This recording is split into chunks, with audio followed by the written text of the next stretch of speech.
So, there is a town called Springfield. You know it already. You have known it your whole life, most likely. It has a nuclear power plant on the edge of town, cooling towers visible from almost anywhere you stand. It has a school that perpetually lacks the budget it needs. It has a bar where the same people occupy the same bar stools every single night without exception. It has a convenience store operated by a man who seems to have been there since the beginning of recorded time.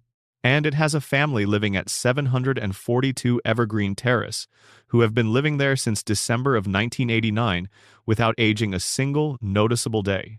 36 years, 788 episodes, the longest-running American animated series, the longest-running American sitcom, the longest-running scripted primetime show in the entire history of television. By a margin that keeps growing every single season, the show continues to air. And through all of that time and all of those episodes, something has been quietly and persistently wrong with this town. Something that the show has never quite said out loud, but has been building a case for across every episode it has ever produced. Tonight, we are going to talk about that. We are going to take our time with it. We are going to turn things over slowly, look at the undersides, examine the parts of the show that do not quite add up the way you would expect them to, and ask what those inconsistencies might actually mean. Not in a rushed way, not as a list of disconnected observations to race through, as a story. Because underneath 36 years of jokes and resets and the particular warm chaos of this family's life, there is a story, a strange one, a dark one in places. One that is more beautiful and more devastating than the show has ever quite acknowledged on the surface. Get comfortable. This is going to take a while. Section 1. The nuclear power plant and what it did to everyone. The nuclear power plant has been in Springfield since the very first episode. It sits on the edge of town, two cooling towers rising into the sky, and it has been there for the entire run of the show without interruption. It powers Springfield's homes, its schools, its streetlights and traffic signals. It provides the electrical backbone of the town's economy and employs a meaningful proportion of its working population. In every functional sense, the plant is the heart of Springfield. The infrastructure of the town is built around it, and the town's survival as a coherent community is entirely dependent on its continued operation. And it is, by any reasonable standard of measurement, one of the most catastrophically dangerous industrial facilities ever depicted in any work of fiction. When safety inspectors conducted a surprise visit to the Springfield nuclear power plant, they found 342 safety violations. 342, cataloged during a single inspection. These were not minor procedural issues or documentation gaps. The violations the show depicts are specific and serious. Radioactive waste being dumped directly into local waterways, rivers, and streams that Springfield residents fish in and whose runoff feeds the water table the town draws its drinking water from. Radioactive waste being deposited on children's playgrounds. Plutonium, actual plutonium, a fissile material that under any regulatory framework should be under strict controlled conditions at all times being used as a paperweight on someone's actual desk inside the facility. The inspectors found cooling towers that had developed structural cracks and been sealed not with any engineered repair material, not with concrete or reinforced polymers or anything designed for the purpose, but with chewing gum, a stick or several sticks of chewing gum, holding together the infrastructure responsible for containing and managing the heat output of an active nuclear reactor.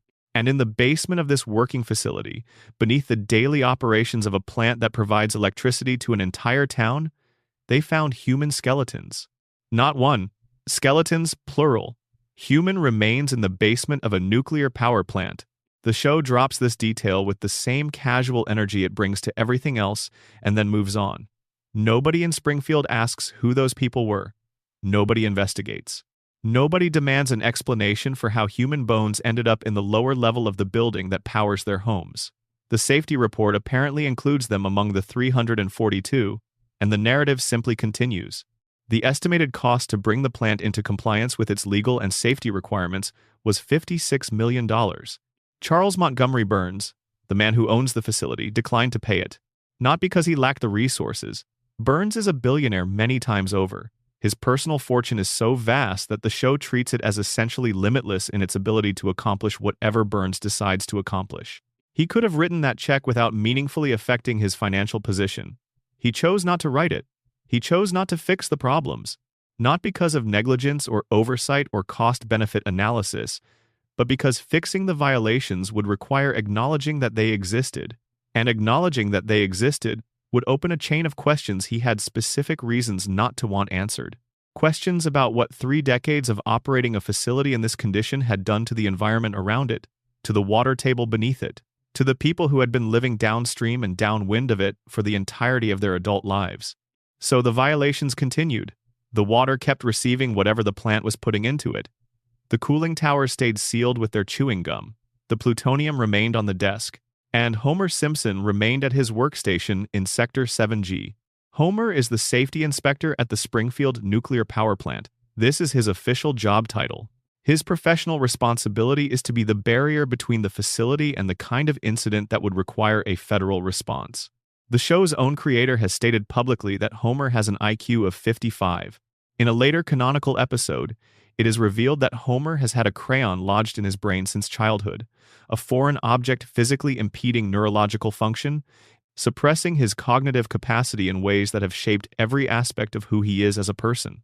When that crayon is briefly removed in an episode that treats the premise with unexpected sincerity, Homer's intelligence emerges at genius level. He becomes someone who can understand complex systems, who can see the architecture of things with clarity, who is genuinely and remarkably capable. And then he has the crayon put back. He chose this. With full awareness of what he was choosing, Homer Simpson elected to return to the diminished version of himself because the undiminished version could see too clearly and felt too much. Springfield, understood clearly, is unbearable. The fog is preferable. Homer chose the fog. That is the man responsible for nuclear safety in a facility with 342 unaddressed violations. He has held this position for more than 3 decades. In that time, he has fallen asleep at his monitoring equipment more times than the show bothers to track. He has eaten donuts during active meltdown warnings. He caused a nuclear incident by throwing a donut into the reactor core to see if radiation would cause it to grow larger.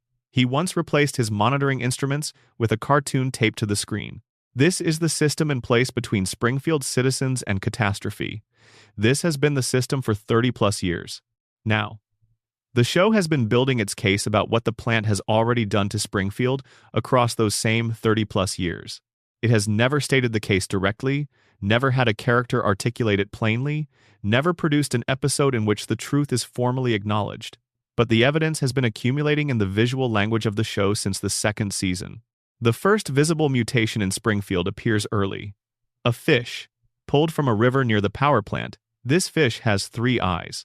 Not through any natural evolutionary process or genetic oddity.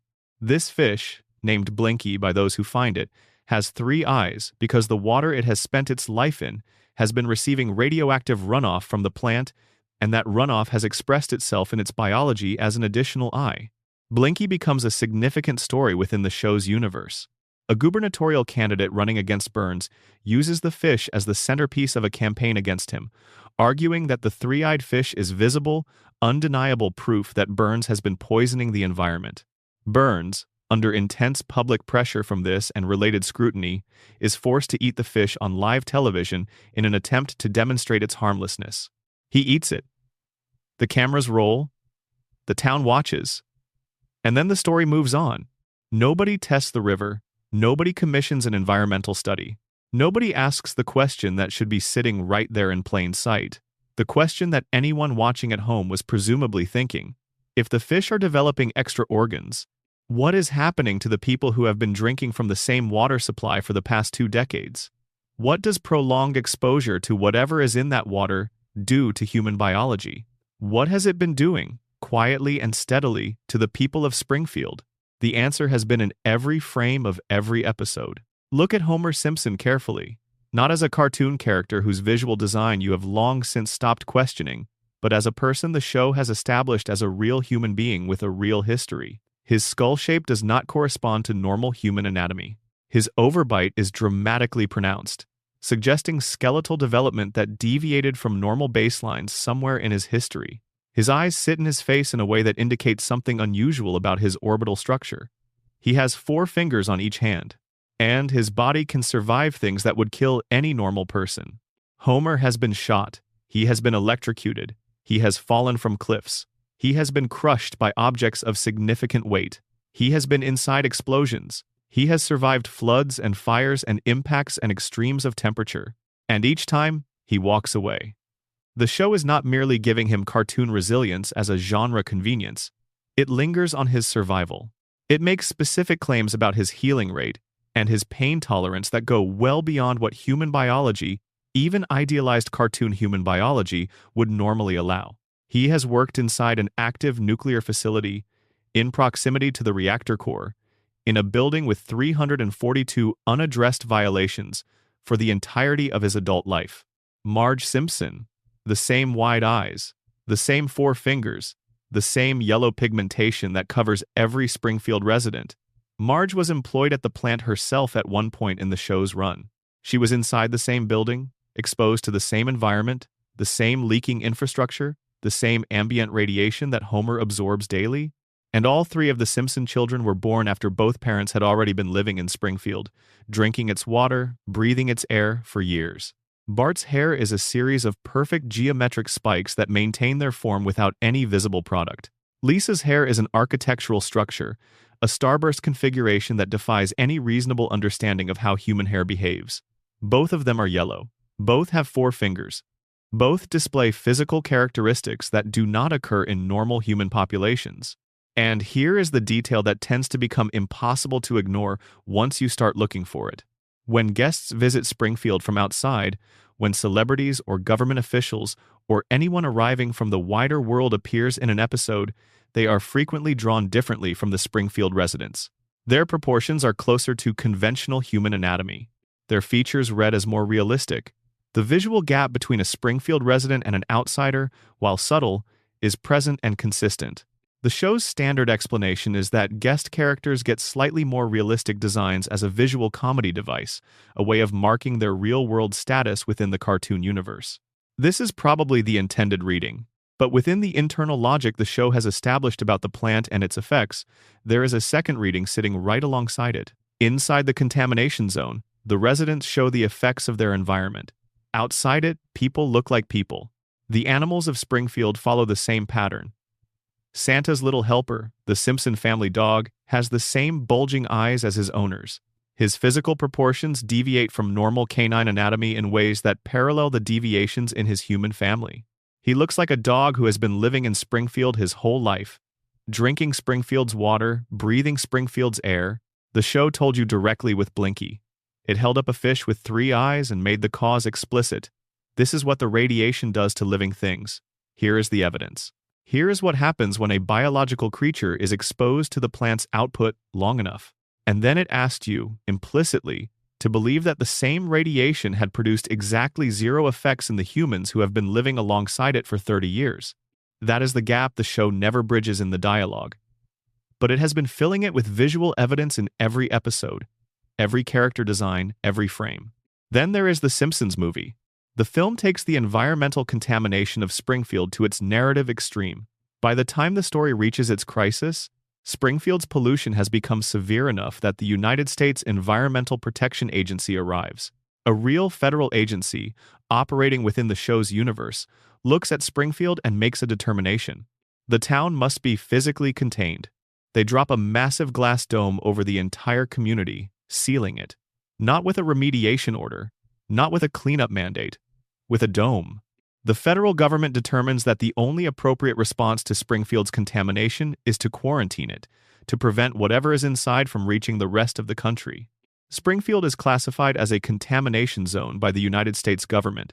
Every person living inside it, every person who has been drinking its water and breathing its air for decades, is trapped inside when the dome comes down. Now hold that image alongside the episode called The Springfield Files, in which Homer sees something glowing in the woods near the plant late at night and becomes convinced he has encountered an extraterrestrial. The FBI investigates. The story builds toward a reveal. And the glowing figure Homer saw is not an alien. It is Mr. Burns. Burns undergoes a weekly medical treatment so intensive that it causes his body to emit visible light, a green luminescence that can be seen in the dark. The treatment maintains him for exactly 1 week. Without it, he dies. He receives it and wanders out of the facility in a dazed state, stumbling through the woods glowing from within. Burns is saturated with radiation to the degree that his body produces light. If the treatments required to sustain Burns involve exposure intense enough to make him luminescent, and if radiation has become so fundamental to his biological maintenance that his weekly appointments are the difference between life and death, then the ambient radiation leaking from his plant into Springfield's water and air and soil is doing something to the people who live there. Something that doesn't manifest as glowing, because they don't have Burns's infrastructure managing the effects. Something that shows up in other ways. In the shape of a skull, in the color of skin, in the number of fingers, in a healing rate that exceeds human possibility, in an intelligence suppressed below its natural capacity by a combination of environmental damage and a foreign object in the brain. Burns knows. The show makes this clear repeatedly across its run. Burns has personal physicians. He funds private medical research. He understands radiation and its biological effects with the specific intimacy of someone whose own survival depends on that understanding. He knows what his plant is doing to Springfield because he is the most sophisticated radiation biology experiment that Springfield contains, and he has been observing the results in the surrounding population for a very long time. The residents are not, from his perspective, collateral damage. They are a workforce, and the choice to keep Homer employed, to rehire him after the German investors fired him, to bring back the one person most guaranteed to allow the facility to continue operating at its current level of dysfunction, was a deliberate strategic decision. A competent safety inspector would shut the plant down in a week. Homer ensures the violations continue. Homer is not an accident in the system. Homer is a feature. And the reasons Homer is the way he is, the particular combination of cognitive limitation and emotional damage that makes him the ideal employee for Burns's purposes, trace back through a history that connects Burns and the Simpson family across 3 generations. We will get to that history, but for now, hold the shape of what the plant has done to the town. The water is compromised. The air carries something invisible. The residents have been absorbing this for their entire lives, and it shows in every detail of every character design in every episode. 4 fingers and yellow skin and bulging eyes and bodies that should not survive what they survive. The show has been showing you the evidence for 36 years. The characters cannot see it because the same poison that altered them also affected the cognitive capacity they would need to connect the dots. The poison that changed them also protected its own secret by changing the minds that might have understood it. That is the most frightening thing about it. Not the mutations, the silence. If you are enjoying this so far, drop a comment below and let me know where you are watching from and what time it is there. And if you want more of this, subscribe. There is a lot more to cover tonight. Section 2. Homer's coma theory, the dream that never ended. Take everything from the previous section and set it gently to one side for a moment. Because there is a theory that reframes all of it. A theory that says everything we just covered might be accurate, but accurate inside the imagination of a man who has been unconscious since April of 1993 and has never woken up. The Homer coma theory is the single most popular, most carefully constructed, most internally coherent fan theory in the history of The Simpsons. It has existed in various forms for years. The show's executive producer addressed it on the record. The show itself engaged with it in an unusual sideways fashion during its 34th season. And it has never been satisfactorily disproved because the evidence supporting it is not the kind that can be dismissed with a simple denial. The evidence is structural. It is woven into the show's architecture across more than 30 years of episodes. And once you see it, it changes the emotional texture of everything. Let us go back to the episode. Season 4, Episode 18. The 1st of April, 1993. The episode is called So It's Come to This, a Simpsons clip show. The premise: Bart, as the latest escalation in a series of April Fool's pranks on Homer, takes one of Homer's beer cans to an auto body shop.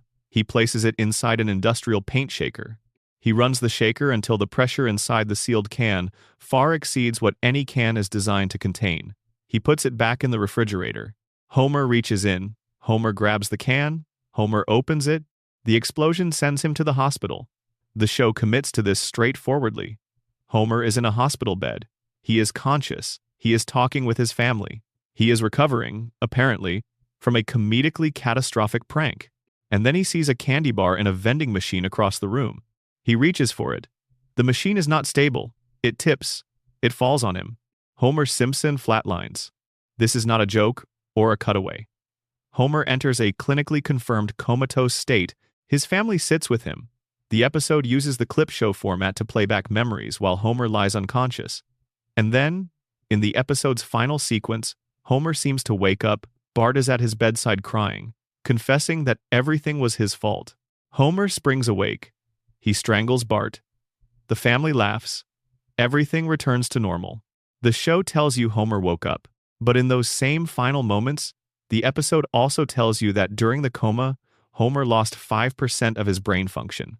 5% destroyed, permanent, not recoverable.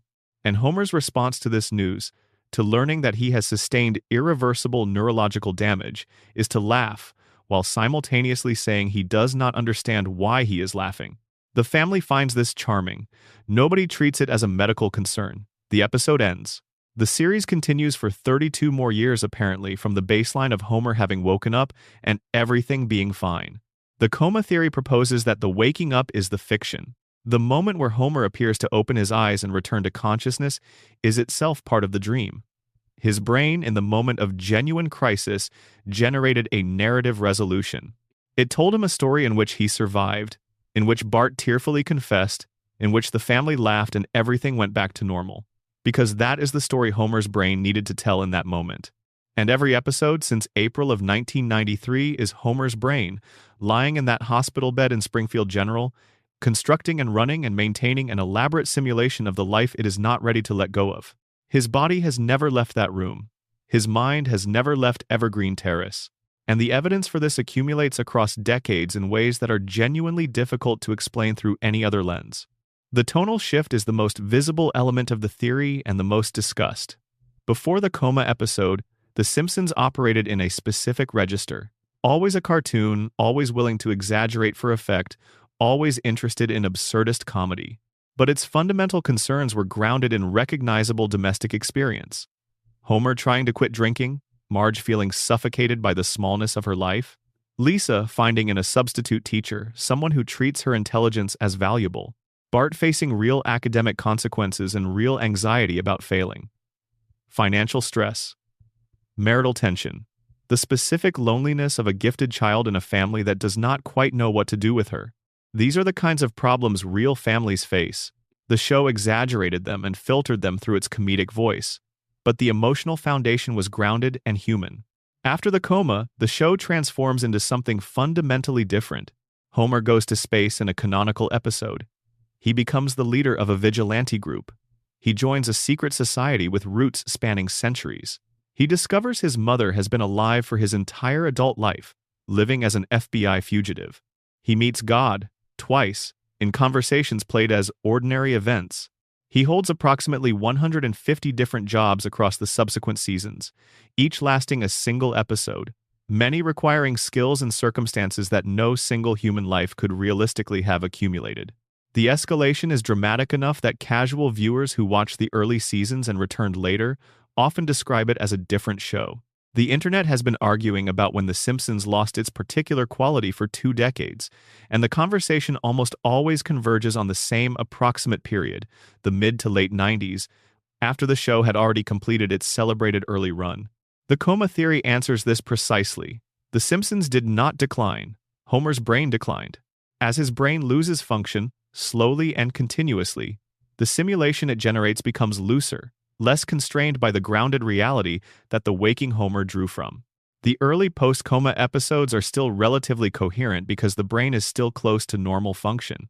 As the seasons progress and more function is lost, the dream gets stranger, more disconnected from physical possibility, more willing to generate the scenarios that a deteriorating dreaming mind produces when it has less stable reference material to work from.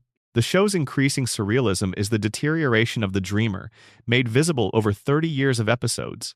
Now, the detail that tends to stay with people longest after they first encounter this theory. 6 months before the coma episode, in the season 4 premiere, Homer has a conversation with God, an actual face-to-face conversation, in a dream, God speaking directly to Homer.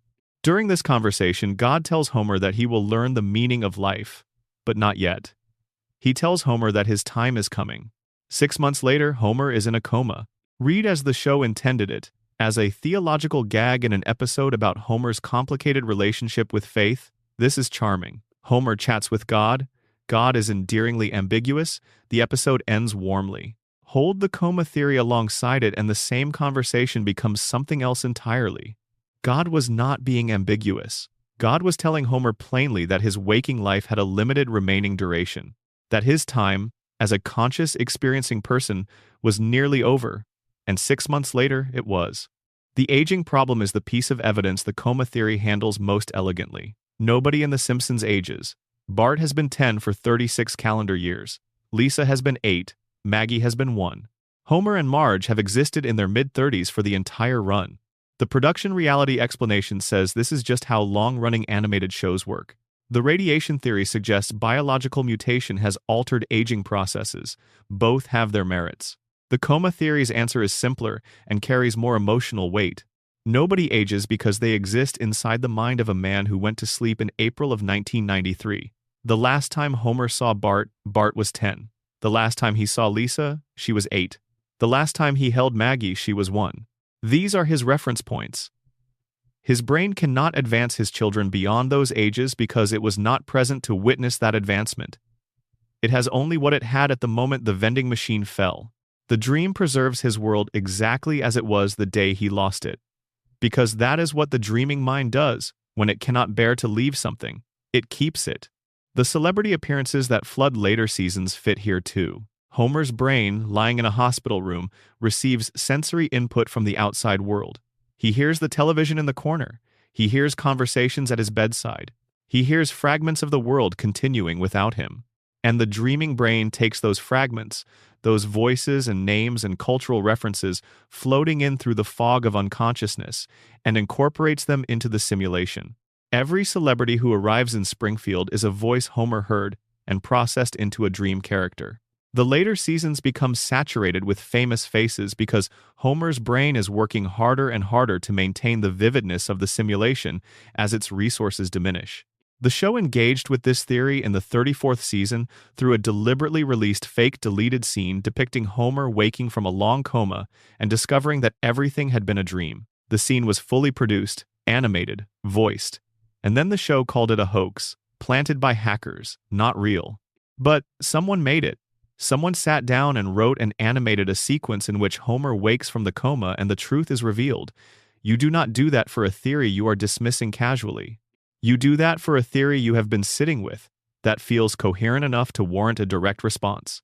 Al Jean stated in 2015 that Homer is not in a coma. He said it was fan speculation. He did not explain why nobody ages. He did not address the tonal shift. He did not address God's words or the progressive detachment from reality or the pattern that maps so precisely onto a deteriorating brain's output. He said it is not true. The fans remained unconvinced, because the theory does something no official answer has managed. It makes the show more beautiful. If Homer is dreaming, then the show is not a comedy with increasingly surreal plots and an aging timeline problem. It is a love letter. Every episode is an unconscious man's mind generating the best version of the life he had, preserving the people he loves at the ages he knew them best, bringing him home at the end of every adventure to the couch where his family is gathered and the house is warm and everything is manageable. Homer always comes home. In every episode, no matter what happens, no matter how far the story travels, or how impossible the circumstances become, Homer ends up home. On Evergreen Terrace, with Marge and the kids. Inside the walls of the house that is the emotional center of everything. That is not a formula. That is a man's deepest need made manifest. The man in the hospital bed needs, more than anything his dreaming brain can provide, to be home. And the dream gives him that. Over and over, an infinite series of departures and returns. Crises resolved, order restored, the family intact, his children never growing up and leaving, his wife never stopping loving him, the house never going quiet, the beer cold, the couch comfortable, and every time the credits roll and everything resets and he is back where he started, it is not lazy writing. It is Homer's brain refusing to let the story end. Because if the story ends, he has to find out what is waiting on the other side of it. Number section 3. Who really shot Mr. Burns? The official answer is Maggie. Season 7, Episode 1, Who Shot Mr. Burns Part 2. Baby Maggie in the parking lot with Burns's own gun. Chief Wiggum concluded the investigation. Burns gave testimony from his hospital bed. The writers confirmed it in commentary. Case closed. Except the case was never quite closed. The official answer has significant problems, and those problems become clearer the more carefully you examine the evidence the show actually presents. Let us go back to the summer of 1995. Season 6 had ended with a two-part story unlike anything an animated series had attempted before. A genuine whodunit, constructed with the intention that attentive viewers could solve it from information provided in Part 1. The show's producers were confident enough in this that they attached a national contest. Submit your guess, and if correct, you would be animated into a future episode. Fox promoted the event heavily. America's Most Wanted produced a tie-in special. The Simpsons occupied a cultural moment that summer that reached well beyond its normal audience. The setup was meticulous. Burns had spent the run-up to the shooting systematically destroying the lives of nearly every significant character in Springfield. He had discovered an oil well beneath Springfield Elementary School and diverted its revenue entirely to himself, gutting the school's funding. He had driven Moe's Tavern to financial ruin. He had created a sinkhole that destroyed the Springfield retirement community. He had injured Santa's little helper. And then, as his final act in an escalating series of aggressions against his own town, he built a device to block sunlight from reaching Springfield entirely. He stole the sun. Not metaphorically.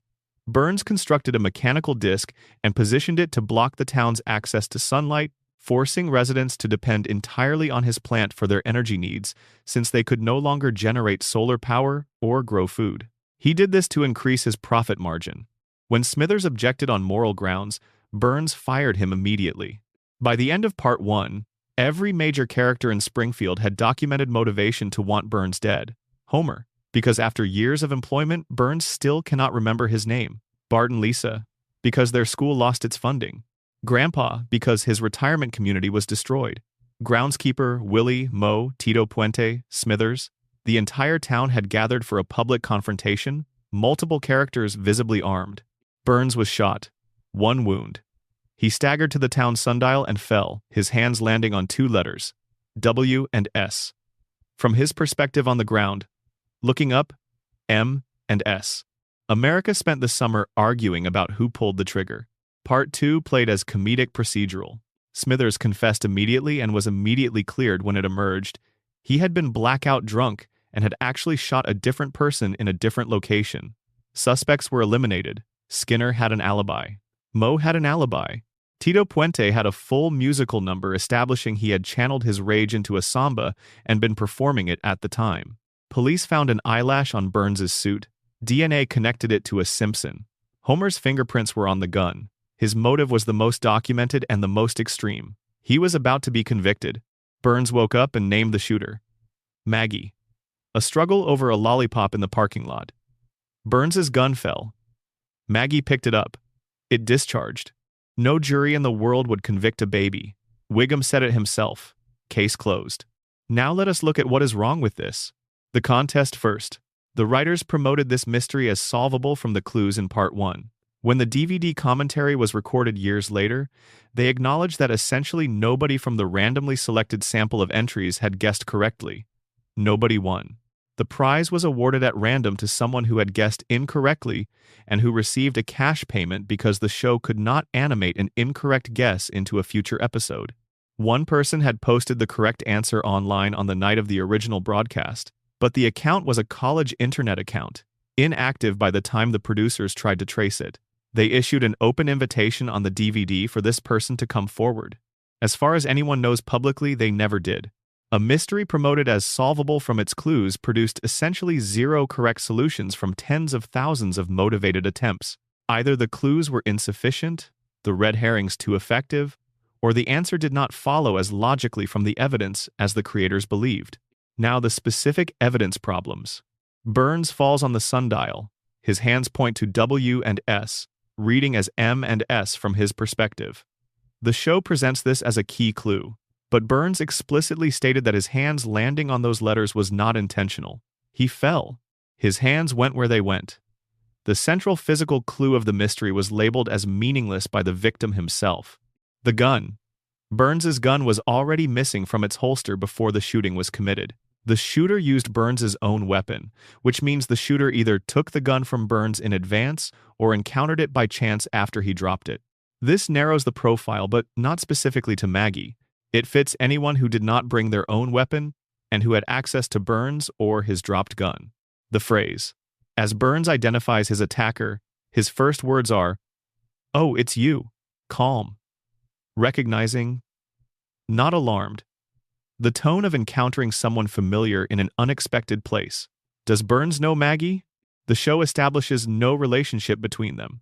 Burns famously cannot remember Homer's name despite Homer working directly for him. The idea that he would see this infant and respond with calm, familiar recognition does not fit the Burns the show has established. Homer's Season 18 confession. Years later, in a casual conversation, Homer states that he was the one who shot Burns. He says it plainly. Nobody responds. No investigation is reopened. No consequence follows. Homer apparently confesses to the attempted murder of the richest man in Springfield, and the show treats it as a throwaway line. Either Homer is lying for attention, which is entirely within his character, or the original verdict was wrong. The Marge theory has structural strength. Marge watched Burns destroy her children's school, her family's dog, her community's retirement home, her town's sunlight. She had compelling motive. And Burns had, in a canonical earlier episode, developed a genuine romantic infatuation with Marge. He pursued her seriously. If Marge shot Burns, the phrase, "Oh, it's you," makes complete sense. He recognized the woman he loved. And his decision, waking in a hospital bed, to point vaguely at a sundial rather than name her, is explicable. He protected her. He took the bullet and chose not to give her name. Maggie became the answer because Maggie was the safest answer. Chief Wiggum said it plainly, no jury would convict a baby. An infant cannot be prosecuted, cannot be imprisoned, cannot even meaningfully deny the accusation. If the goal was closing the case without producing consequences for the actual shooter, a baby was the ideal attribution. The alternate endings tell their own story. A complete, fully animated, fully voiced alternate conclusion was produced in which Smithers is the shooter. It was eventually shown in a clip show where the fictional host Troy McClure dismisses it by saying that ignoring the Simpson DNA evidence would be downright nutty, a line that is itself a direct reference to the O.J. Simpson trial, in which a jury did exactly that. The show is winking at you. Evidence can be pointed wherever power needs it to go. An early draft also featured Barney Gumble as the shooter. The writers considered it seriously before abandoning it when the narrative path forward was unclear. The answer was not determined by the clues. The clues were assembled to support whichever answer the writers eventually chose. The mystery was constructed backward from its resolution. And the final shot of Part 2. Maggie alone in an empty room, looking around to confirm she is unobserved, then mimicking the act of firing with her pacifier. The show presents this as confirmation. She knows what she did, but a baby imitating a gesture she witnessed is not the same as a baby confessing to having performed it. Maggie saw someone shoot Burns. Babies repeat what they observe. What looks like a private reenactment of her crime could equally be a 1-year-old replaying something she watched someone else do. The greatest mystery in the history of The Simpsons was never solved. It was managed, directed toward an answer that required no consequence and could not be challenged by the person it was attributed to. Evidence assembled around that answer after the fact. And the show released the alternate endings and made the O.J. reference and put Maggie alone with the camera and called it settled. In Springfield, closed and solved have always been different things. Section 4. Mr. Burns, the man too expensive to die. Charles Montgomery Burns is over 100 years old, probably significantly more. The show has never committed to a precise birth year, but Burns has referenced personal memories from before the 20th century's turn. He served in some capacity during World War II under circumstances the show suggests were morally complicated. He attended Yale. He knew Howard Hughes personally. He has described the Gilded Age as lived experience rather than historical knowledge. He stole $1 trillion bill from the United States government during the war and kept it for decades. Put the timeline together from these references, and you get a man born in the late 19th century who is still alive, still functional, and still running a multi-billion-dollar corporation in the 21st, and not merely alive, operational. Burns runs his corporation. He manipulates Springfield's municipal politics with the precision of someone who has been observing how power moves for a very long time. He orchestrates schemes requiring sustained planning, an understanding of modern finance and modern law, and a strategic intelligence that none of his adversaries in Springfield can match. His body is frail, his physical strength essentially non-existent, but his mind is something else. Burns is arguably the most cognitively capable character the show has ever produced, and he has been operating at this level for longer than any human being should be capable of sustained consciousness. How? The Springfield Files offered the most direct answer. Burns undergoes a weekly medical treatment. The show describes it as intensive, involving chemicals and controlled radiation exposure and producing a physical effect. His body glows green for a period after each session. The treatment maintains him for exactly 1 week. Without it, he dies. The margin for error is 0. His life is maintained not through natural biological processes but through scheduled artificial intervention. He is kept alive the way a machine is kept running, through regular maintenance delivered on a precise schedule by infrastructure capable of providing it without interruption. The treatment involves radiation. This is stated explicitly. The man who owns a nuclear power plant, whose facility has been leaking radioactive material into Springfield's environment for decades, sustains his own life through controlled radiation exposure. He has not merely profited from nuclear technology while accepting its costs as externalities. He has incorporated radiation into his biology at such a fundamental level that his body cannot sustain itself without a weekly dose. The plant is not just a business. For Burns, it is part of a life support system. The Three Stooges syndrome scene. A doctor informs Burns that he has every disease known to medical science simultaneously present in his body. Everyone. All of them coexisting in a state of perfect equilibrium, each illness canceling out every other illness. None of them able to gain dominance because all of them are competing simultaneously. The result is a biological gridlock in which everything that should kill Burns neutralizes everything else, and Burns survives in the eye of this storm. The show plays this as the brilliant, absurdist medical joke it is, but the radiation theory gives it a second layer.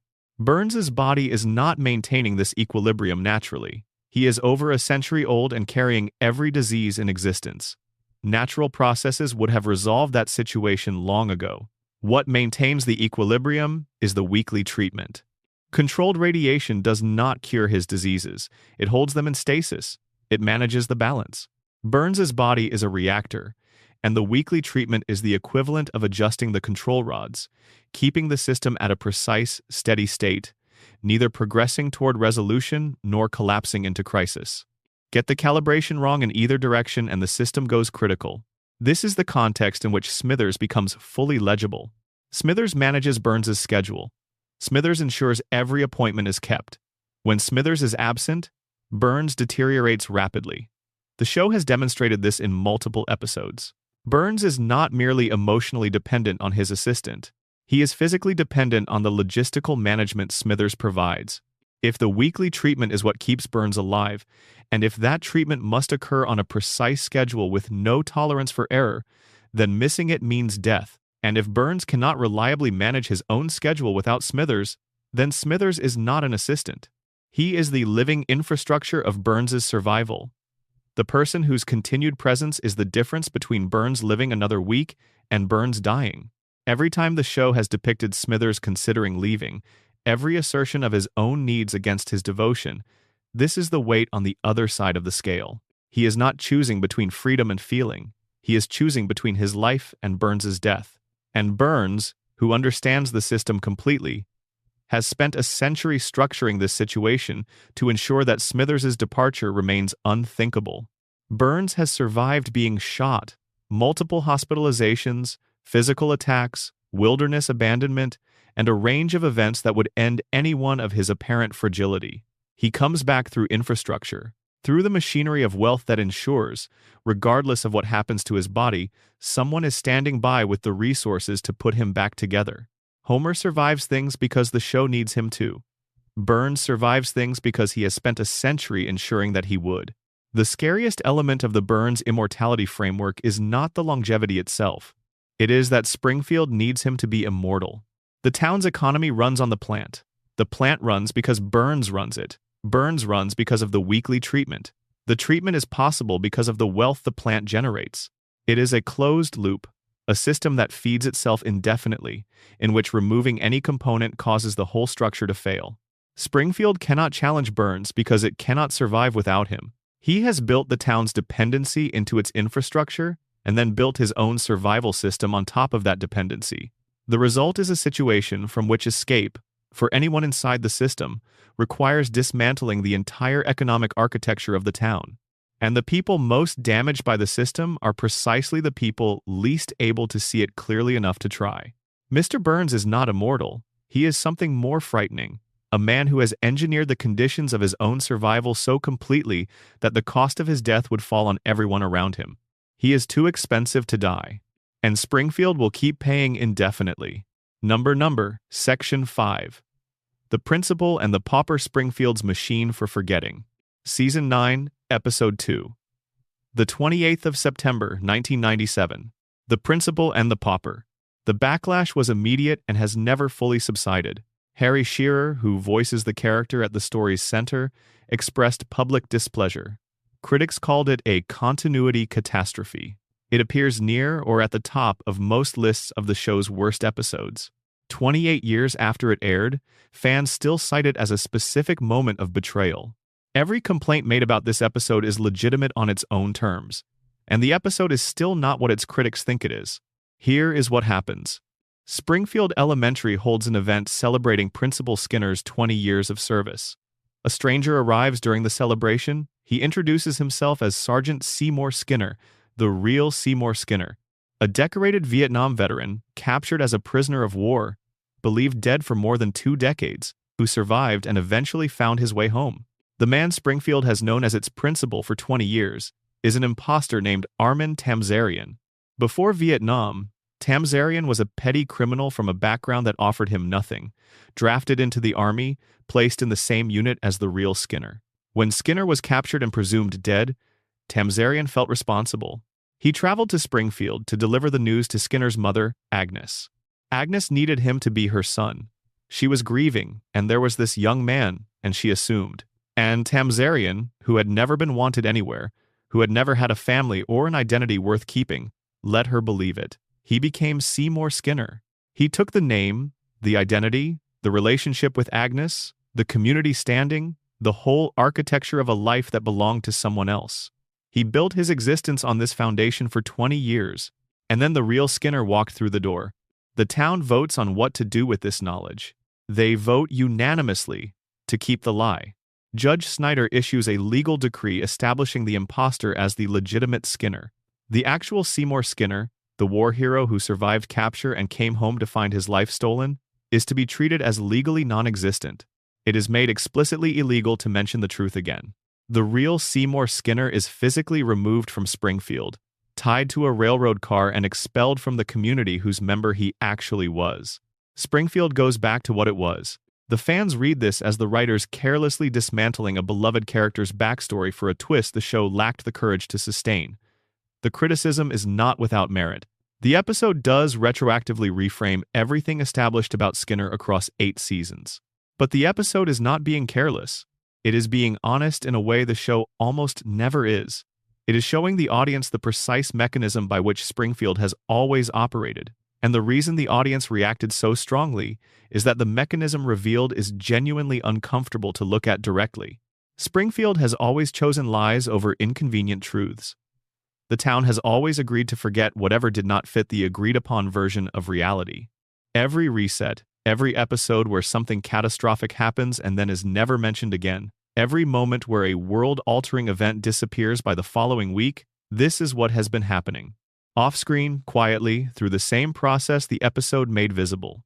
The Principal and the Pauper is the only episode where you could watch the mechanism operate in real time, where you saw the vote, the decree, the expulsion of the truth carrier. Consider what Springfield has forgotten across its history. It has been physically destroyed and rebuilt, sealed under a government dome. It has survived nuclear near misses, environmental catastrophes attracting federal intervention, the literal theft of its sunlight. After each event, by the following episode, nothing remains. The baseline is restored. Life continues as though none of it happened. Fans accept this as episodic television convention. Each episode is self-contained. This is how the format works.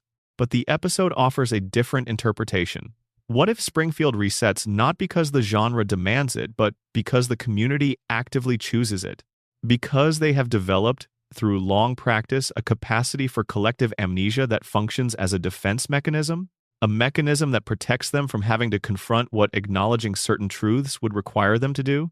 If Springfield acknowledged the dome, they would have to address what necessitated it, which would require addressing the contamination, which would require confronting the plant, which would require challenging Burns, which would require risking the economic stability the entire town depends on.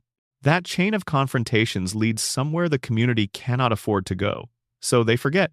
And when they cannot quite manage to forget naturally, they vote to make forgetting legally mandatory and expel anyone who insists on remembering. The real Seymour Skinner was expelled not because he was wrong. He was expelled because he was right about the wrong thing. In Springfield, that is the most dangerous position available. The episode is not the worst Simpsons episode.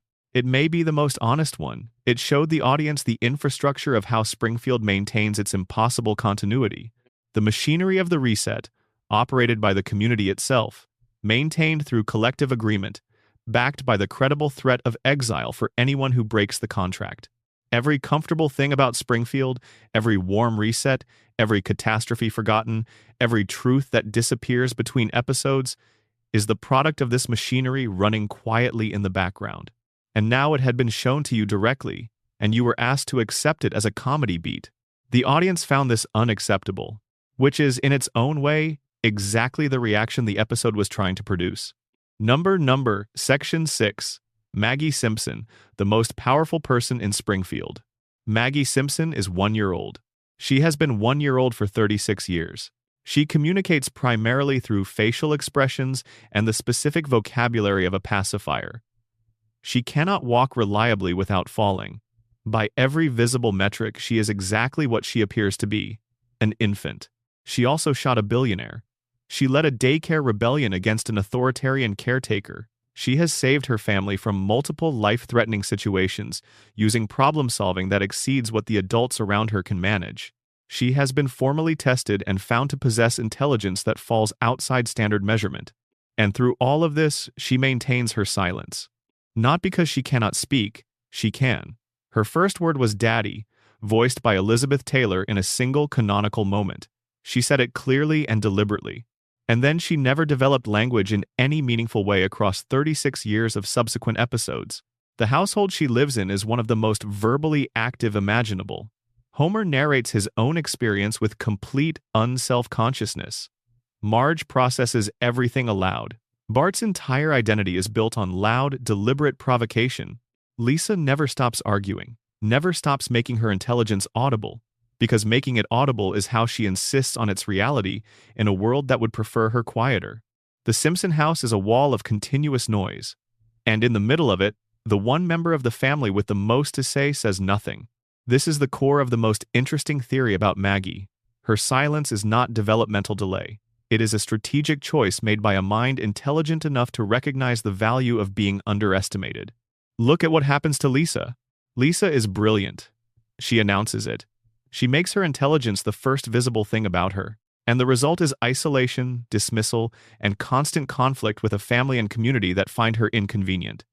Her gift has made her the most alone person in her household. She sees most clearly and suffers most from the gap between her clarity and everyone else's willingness to engage with it. Maggie has been watching this happen since she was born. She has watched the most intelligent member of the family fight every day for recognition and receive mostly resistance. She has watched the show the world puts on for intelligence, how it ignores it, tries to contain it, and when it cannot contain it, finds ways to make the intelligent person feel bad about being smart. And Maggie decided not to play that game. If Lisa's approach is maximum visibility at maximum cost, Maggie's approach is maximum invisibility at maximum benefit. Perform the role of helpless infant with enough conviction that nobody ever looks for anything more. And in the space that invisibility creates, accomplish whatever you actually need to accomplish. Think about how well this has worked. The Burns shooting was attributed to her precisely because nobody suspects a baby. The daycare rebellion she led in The Longest Daycare succeeded because nobody monitors infants closely enough to see them organizing. Every remarkable thing Maggie has been done below the threshold of notice. And she has ensured those spaces remain available by maintaining, with extraordinary consistency, the performance of being exactly what everyone expects. She is not what they expect. She is the opposite of what they expect. The final shot of the Burns episode, where Maggie checks that the room is empty before mimicking the act of firing, is often read as confirmation of her guilt. But consider what that sequence actually demonstrates. Situational awareness, memory, the understanding that the gesture has social consequences, the executive function to wait for privacy before performing it. These are not infant behaviors. A baby does not instinctively check to see if anyone is watching before doing something. She waited until she was alone. She looked around first. Connect this to the radiation theory. If the contamination from the plant creates mutations that express differently in different individuals, then Homer and Maggie represent the opposite ends of the same spectrum. Homer's mutation reduced his cognitive function. Maggie's amplified hers. Same family, same water, same air. Opposite effects in different biology. Homer is what happens when the environment takes. Maggie is what happens when it gives. And under the coma theory, Maggie's genius takes on a dimension that is difficult to hold without feeling something. Homer cannot see his youngest child grow up. He cannot be there for her development. He cannot find out what the world will do with whatever she carries inside her. So, in the dream, he makes her extraordinary now. He gives her an intelligence that transcends her age so that he does not have to worry about her surviving without him. Her capabilities in the dream are a father's way of reassuring himself that his smallest child will be okay even after he is gone. Her genius is Homer's prayer. But in the waking world of Springfield, in the actual town, there is a different reading. A mind of extraordinary capacity, choosing silence as its instrument, watching a family and a town with complete comprehension, building an understanding of every power dynamic, every vulnerability, every seam in the fabric of Springfield's collective denial. Waiting. The show has never told us what Maggie is waiting for. Her endgame is the last genuinely unsolved mystery of the Simpson family, the one story thread with no resolution because it has not been told yet. We have seen what she can do when she chooses to act.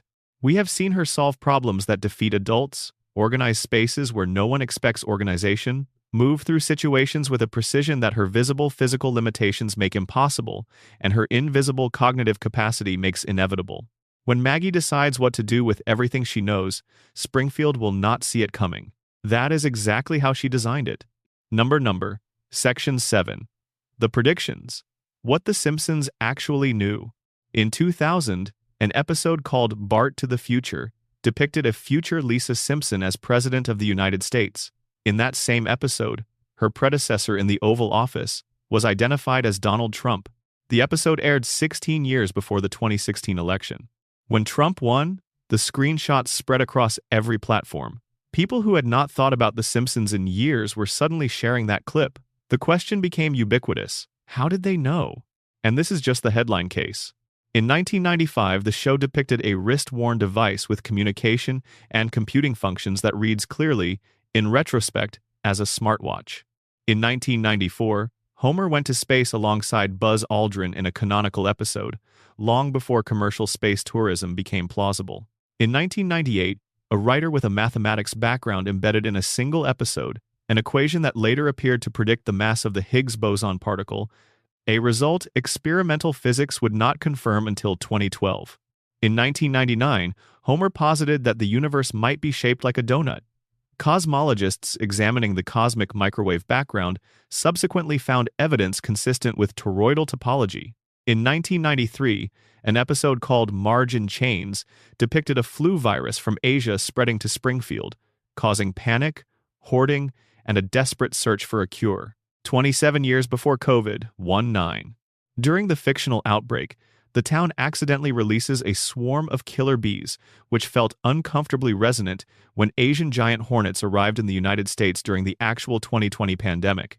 In 1996, a throwaway gag involved Cypress Hill accidentally booking the London Symphony Orchestra.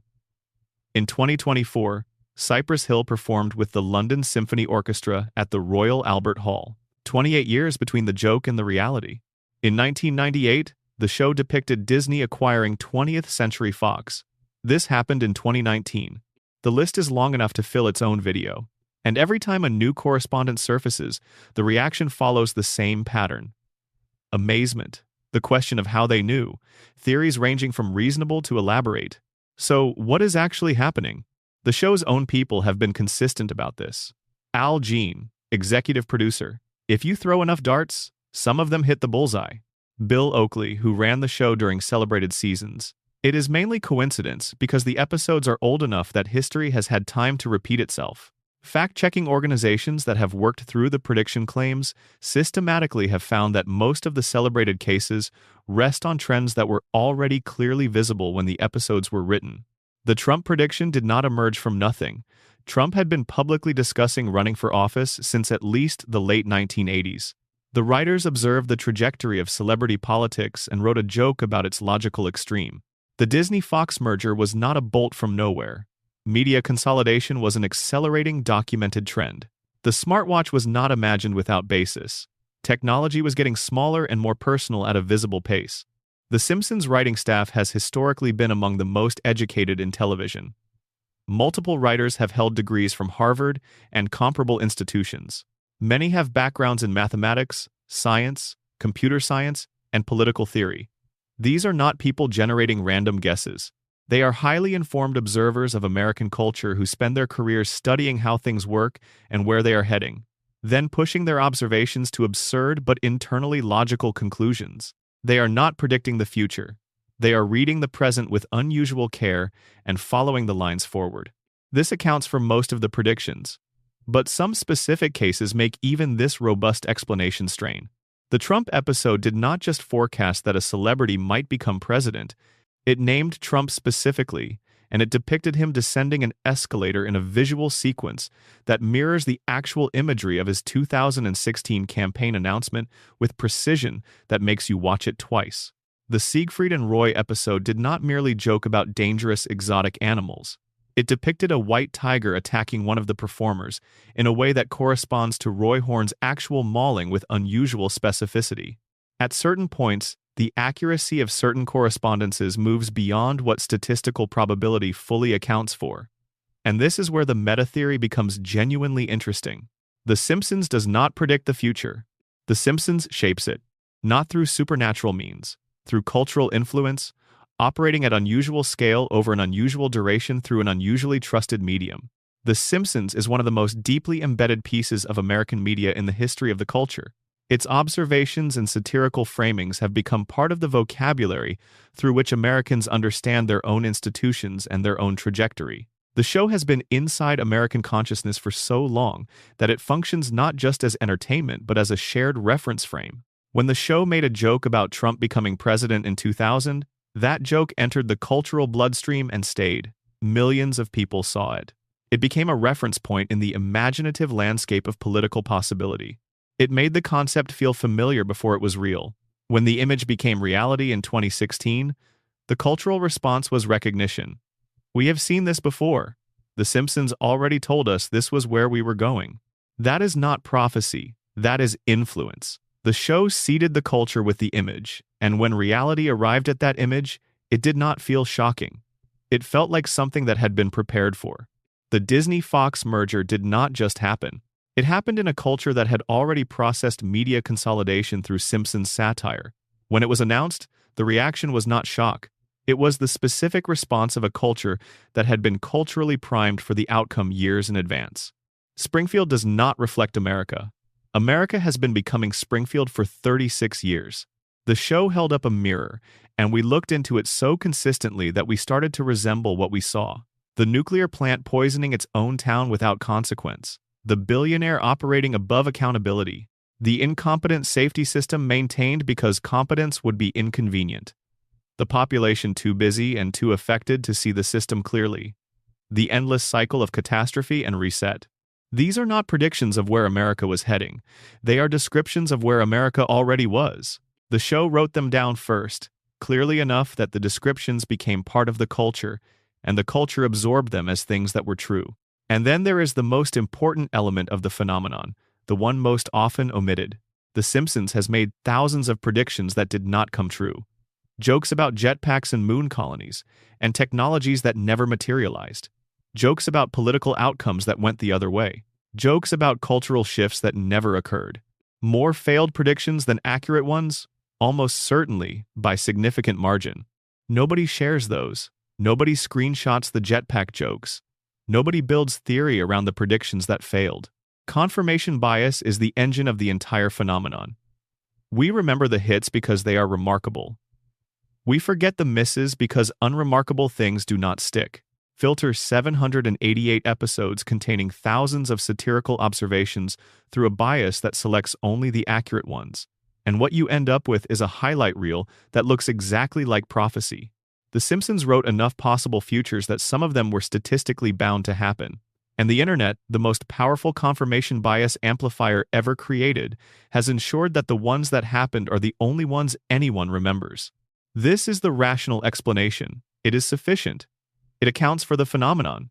And yet, even knowing all of this, there are moments when a specific clip from 1997 lines up with a specific headline from 2025, and the precision of the correspondence makes you pause. Even the show's creators, in unguarded moments, have expressed something that sounds less like pride in their satirical acumen and more like genuine uncertainty. Springfield did not predict America. Springfield is America. And the show will keep being true long after anyone can remember when the truth-telling started. Number. Section 8. Mona Simpson and the Conspiracy That Broke 3 Generations. For the first 6 seasons of The Simpsons, Homer's mother was dead. That was the story. Abe Simpson told Homer when Homer was young that his mother had passed away. He showed Homer a grave.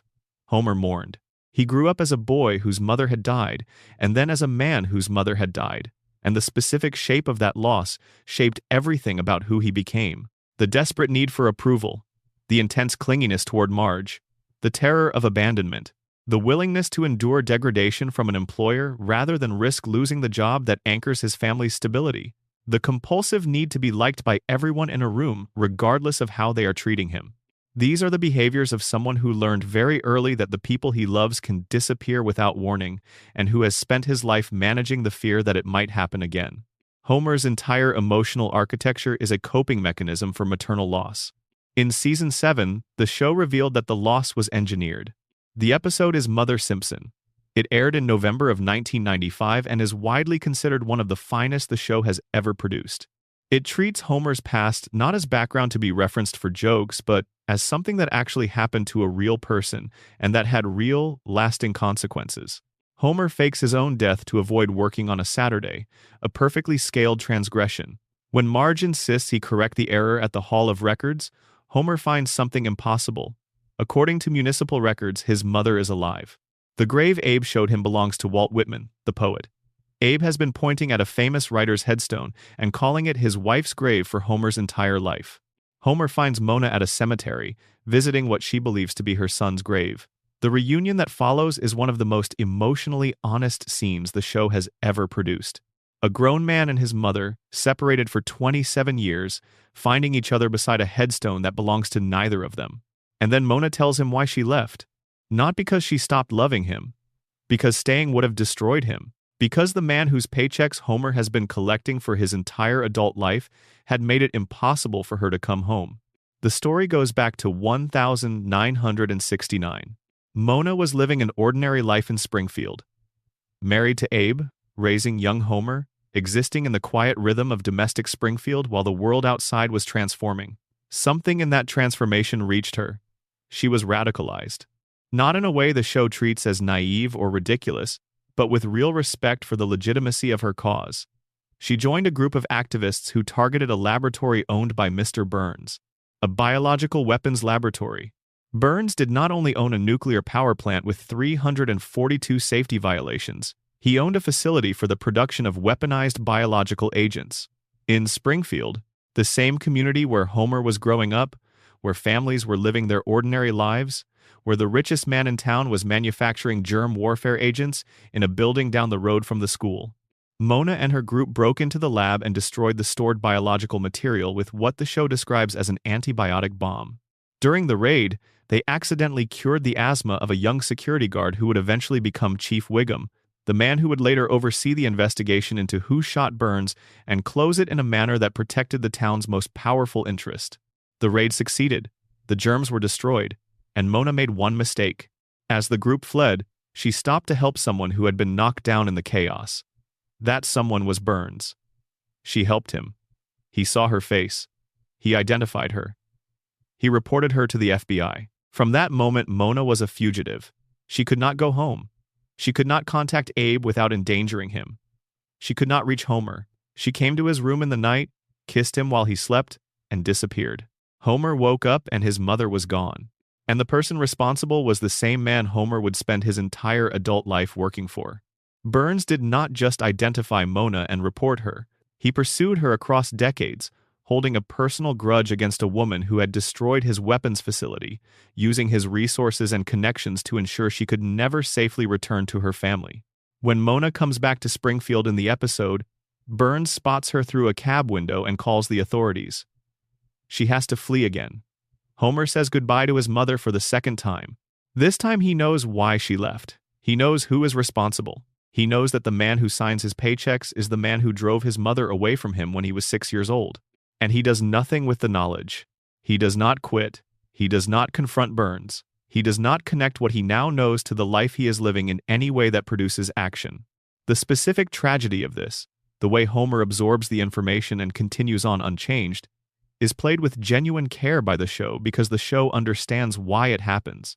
Homer cannot hold the chain of reasoning. His damaged brain cannot maintain it long enough to translate it into sustained motivation. The crayon, the radiation, the accumulated neurological effects of living in Springfield's contaminated environment, all working together to ensure that even the clearest knowledge cannot become the foundation of meaningful resistance. Burns engineered this too. When he drove Mona away while Homer was 6 years old, he ensured that Homer would grow up with the specific emotional damage that produces the specific kind of worker Burns needed. Someone desperate for approval. Someone terrified of abandonment. Someone so psychologically dependent on the stability his job provides that the alternative, the risk of losing it, feels more threatening than anything his employer might do to him. Homer does not work at the plant because he lacks better options. Homer works at the plant because he was broken before he ever clocked in. The show confirms this through a later revelation. Burns and Grandpa Simpson made a deal. Burns had committed a crime. Abe discovered it. In exchange for silence, Burns guaranteed Homer's employment at the plant regardless of performance. 742 documented errors, and Homer was never permanently dismissed because a contract protected him. Homer's job security was not negligence. It was an obligation brokered in secret between Homer's father and the man who had destroyed Homer's family, maintained for decades without Homer's knowledge. Never explained to Homer because explaining it would require explaining everything else. 3 generations. Abe, who made a deal with the devil and buried the truth under a poet's grave. Homer, who inherited the consequences without ever understanding them, who worked for the man who destroyed his family without being able to hold that fact clearly enough to act on it. And the children of Evergreen Terrace, Bart and Lisa and Maggie, growing up inside this architecture without knowing the shape of what they are living in. Mona died in a later episode. The show handles her death without its usual protective comedy. Homer sits with her. He holds her hand. He watches her go. And the weight of 27 stolen years is in the scene without being named, because the show understood that naming it would diminish it. Burns won. Burns always wins in Springfield. He won against Mona, he won against Abe, he won against Homer without Homer ever understanding the game. And the damage is still accumulating. Number. Section 9. Where is Springfield, the town that cannot be found? There are 34 states in America with a city called Springfield. It is one of the most commonplace names in the country, embedded in the American geographic landscape with the frequency of a generic noun for a certain kind of mid-sized town. And the fictional Springfield, where the Simpsons live, has been deliberately positioned to exist within all 34 simultaneously and specifically within none of them. For 36 years, the most famous fictional town in American television history has been impossible to place on a map. And the show has worked actively to keep it that way. The geographic contradictions are not accidental. Springfield has oceanfront property and mountain ranges visible from downtown. It has desert regions accessible within a reasonable drive and a harbor functional enough for maritime commerce. It has experienced severe winter blizzards and tropical heat waves within the same continuous series of canonical episodes. There is an active volcano within proximity of the town. The geography encompasses plains and forests and gorges and coasts. No real American city has this combination. The closest approximation would require a physical impossibility. Multiple distinct ecosystems that do not coexist in any single American region, somehow compressed into the area surrounding a single mid-sized town. Directional contradictions compound the geographic ones. In different episodes, Springfield is clearly northern, southern, coastal, landlocked, near Canada, near Mexico. References to neighboring states have placed Springfield adjacent to Ohio, Nevada, Maine, and Kentucky, states that occupy entirely different regions of the country and share no borders with each other. Lisa's area code corresponds to Missouri. A state abbreviation visible in one episode is NT, which does not exist. When a character calls the state capital in another episode, the voice on the other end identifies the state as beginning with a vowel. The show has been laying clues for 36 years and immediately contradicting each one. Matt Groening settled this question briefly and definitively in a 2012 Smithsonian Magazine interview. He confirmed the town was named after Springfield, Oregon, near where he grew up, chosen specifically for its commonality, to make Springfield feel like it could be anywhere in America. The mystery was apparently solved. For roughly 48 hours, the episodes continued to air. The writers continued to contradict the Oregon identification. The ambiguity resumed as though the interview had not occurred. Maintaining contradictions across a television show that has been running for 3 decades requires effort. Writers have to actively choose not to resolve the ambiguity, to introduce references that conflict with established ones, to maintain a level of deliberate inconsistency that goes beyond failure to track continuity. Someone has to keep the location unresolved. Someone has to be making that choice. This is not accidental. It is a feature. The surface explanation is real and confirmed.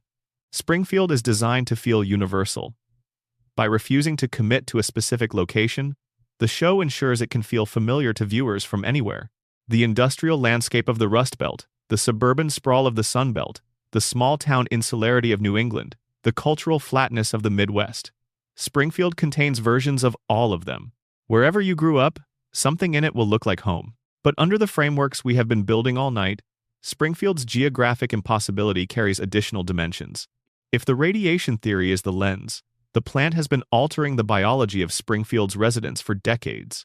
If the contamination can produce mutations in organisms, can suppress cognitive function across a population, can sustain a man's life for over a century through specific biological effects, why should the physical landscape of the town be exempt? Springfield exists in a universe where radiation has already bent biology significantly. A town whose geography defies normal physical organization is not, in that context, more implausible than anything else the show has established. If the coma theory is the lens, Homer's brain, generating the simulation from within a hospital bed, does not have a precise geographic model to work from.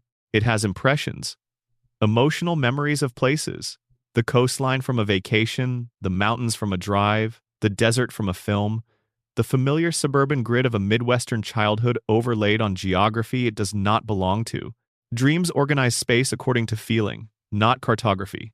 Springfield is assembled from everything Homer ever felt about places, layered imprecisely over each other, producing a geography that is emotionally coherent and geographically impossible. If the collective denial framework is the lens, Springfield's geographic uncertainty is a protection. A town that cannot be located cannot be consistently regulated.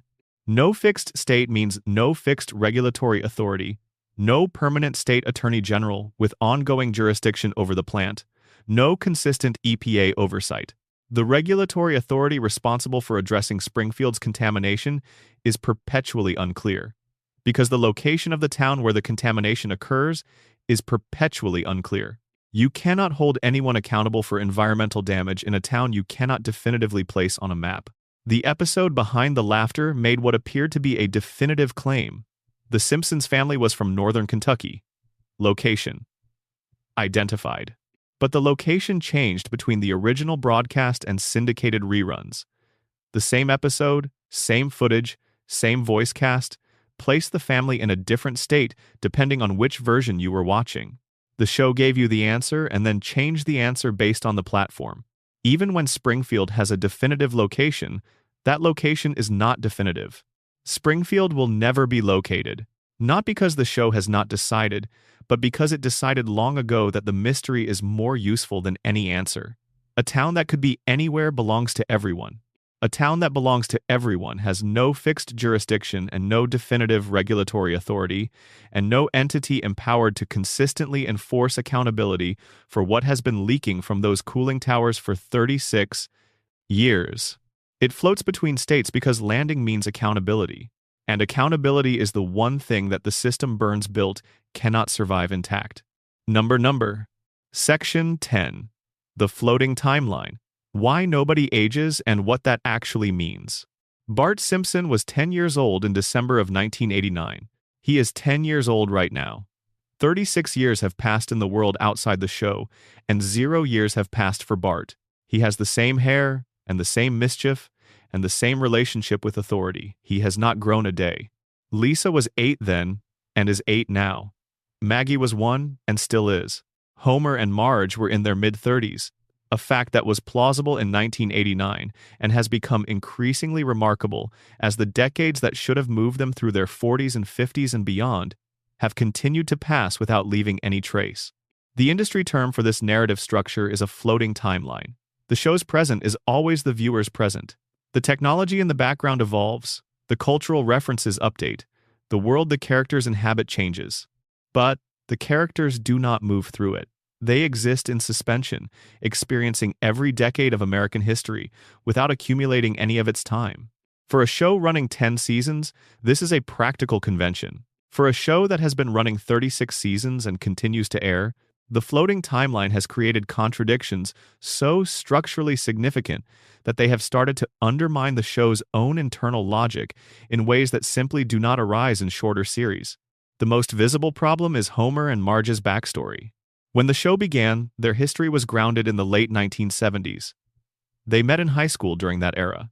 The origin story made sense for parents in their mid-30s in 1989 because people in their mid-30s in 1989 would indeed have been teenagers in the late 1970s. But if Homer and Marge are still in their mid-30s in 2025, they did not meet in the late 1970s. They met around 2005. Their high school years were defined not by Watergate and disco, but by social media and early YouTube. The show has addressed this through repeated explicit rewriting. Flashback episodes have relocated their formative years to the 1990s, then the 2000s, then the 2010s. Their origin story has been told in at least 4 distinct versions, each placing their youth in a different decade, each contradicting previous versions. Homer and Marge do not have a fixed past. They have a draft that gets revised every few years as the floating timeline requires it. Their memories are unstable. Their history shifts beneath them, without the show acknowledging the shifts. Every theory we have examined all night arrives at the floating timeline from a different direction and reaches the same conclusion. Something in Springfield has broken time. The coma theory arrives here most directly. Nobody ages because they exist inside the frozen mind of an unconscious man. Homer's brain went to sleep in April of 1993, with his children at specific ages. It cannot advance them beyond those ages because it was not there to witness the advancement. The simulation must work with what it had at the moment the vending machine fell, and so the dream preserves his world exactly as it was the day he lost it. The backstory instability fits here too. When the dream needs more historical detail than the fragmentary memories can supply, it generates approximations. When those approximations conflict across episodes, the contradictions are the signature of a memory working from impressions rather than records. The radiation theory arrives through biology. If the contamination has altered the resident's cellular processes at a fundamental level, if it has interfered with the mechanisms by which human cells age and regenerate, then the visual non-aging is not a cartoon convention. It is a symptom. The same environmental forces that give Homer his inhuman resilience and appear to have amplified Maggie's cognition have altered the biological clock of everyone inside the contamination zone. Normal aging requires normal cellular processes. The plant has made those processes abnormal. The collective denial framework adds a sociological layer. Time does not visibly pass in Springfield because the community enforces a permanent present tense on itself. Acknowledging that time has passed would require acknowledging what happened in that time, what has been done to the water, and the children who drank it, and the adults who have been making decisions inside a contaminated environment. The agreement to stay frozen in time is the same agreement that expelled the real Seymour Skinner, applied to the dimension of time rather than identity. The Burns immortality framework complicates the picture further. At least one Springfield resident has demonstrably defied normal human lifespan through technology and wealth. If time is already negotiable for one person, the concept of normal aging is already compromised within the show's universe. All of these frameworks from different premises converge here. The characters are frozen because something has frozen them. The nature of what froze them tells you something about what Springfield actually is. Now look at the timeline from outside, from the perspective of the audience watching for 36 years. The show has imagined its characters aging. It has done it beautifully. In Season 6, Lisa's wedding sent the story forward and showed Lisa as a woman in her mid-20s, engaged to be married, navigating adult life with the same intelligence and the same loneliness that defined her as a child. You could see who she would become, and it was recognizably her, and it was emotionally rich, and it was a glimpse through a window that immediately closed. Lisa returned to being 8. The permanent present resumed. The Simpsons can imagine growth. It chooses not to allow it. Because growth means change. Change means the story is moving towards something. And if the story is moving towards something, it is moving away from the version of the show that has become, across 3.5 decades, something larger than any individual episode. Moving away from the mythology, away from the shared dream, away from the specific version of the Simpson family that has become, for an enormous number of people, something that feels like home. Homer's mid-30s are permanent because the alternative is Homer's 50s. And Homer's 50s are a different show. A show about a family whose children have grown up and left. A show about a house on Evergreen Terrace going quiet in the particular way houses go quiet when their purpose has changed. A show about what it means to get older and find that the version of your life you loved most is becoming past tense. That is not what we watch The Simpsons for. And the floating timeline, whatever else it is also our way of protecting ourselves from having to watch it. We pressed pause in December of 1989.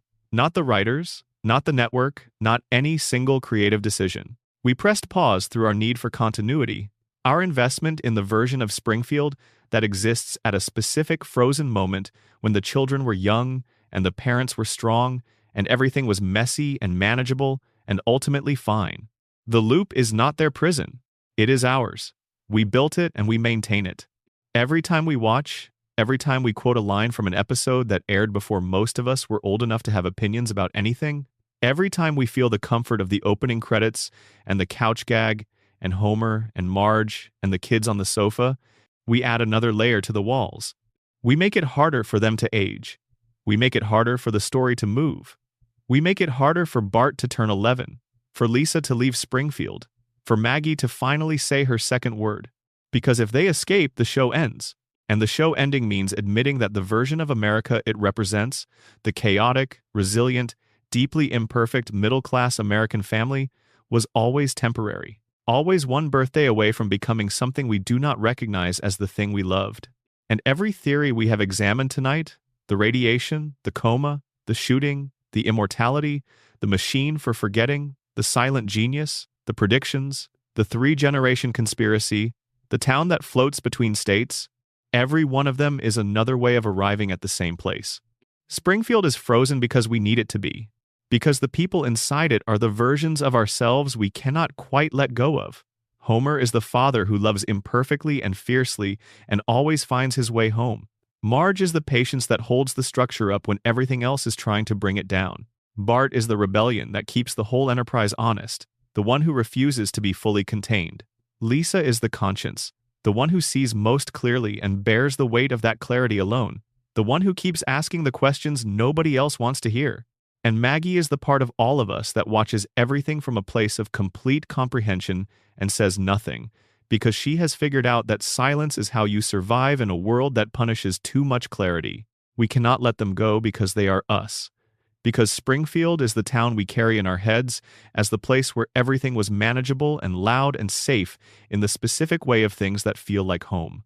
Or maybe it is simpler than that. Maybe we cannot let them go because they do not age. And as long as they do not age, the night we first sat down and watched them is still somehow present.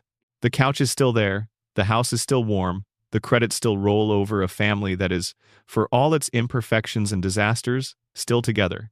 Still finding their way home by the end of every episode.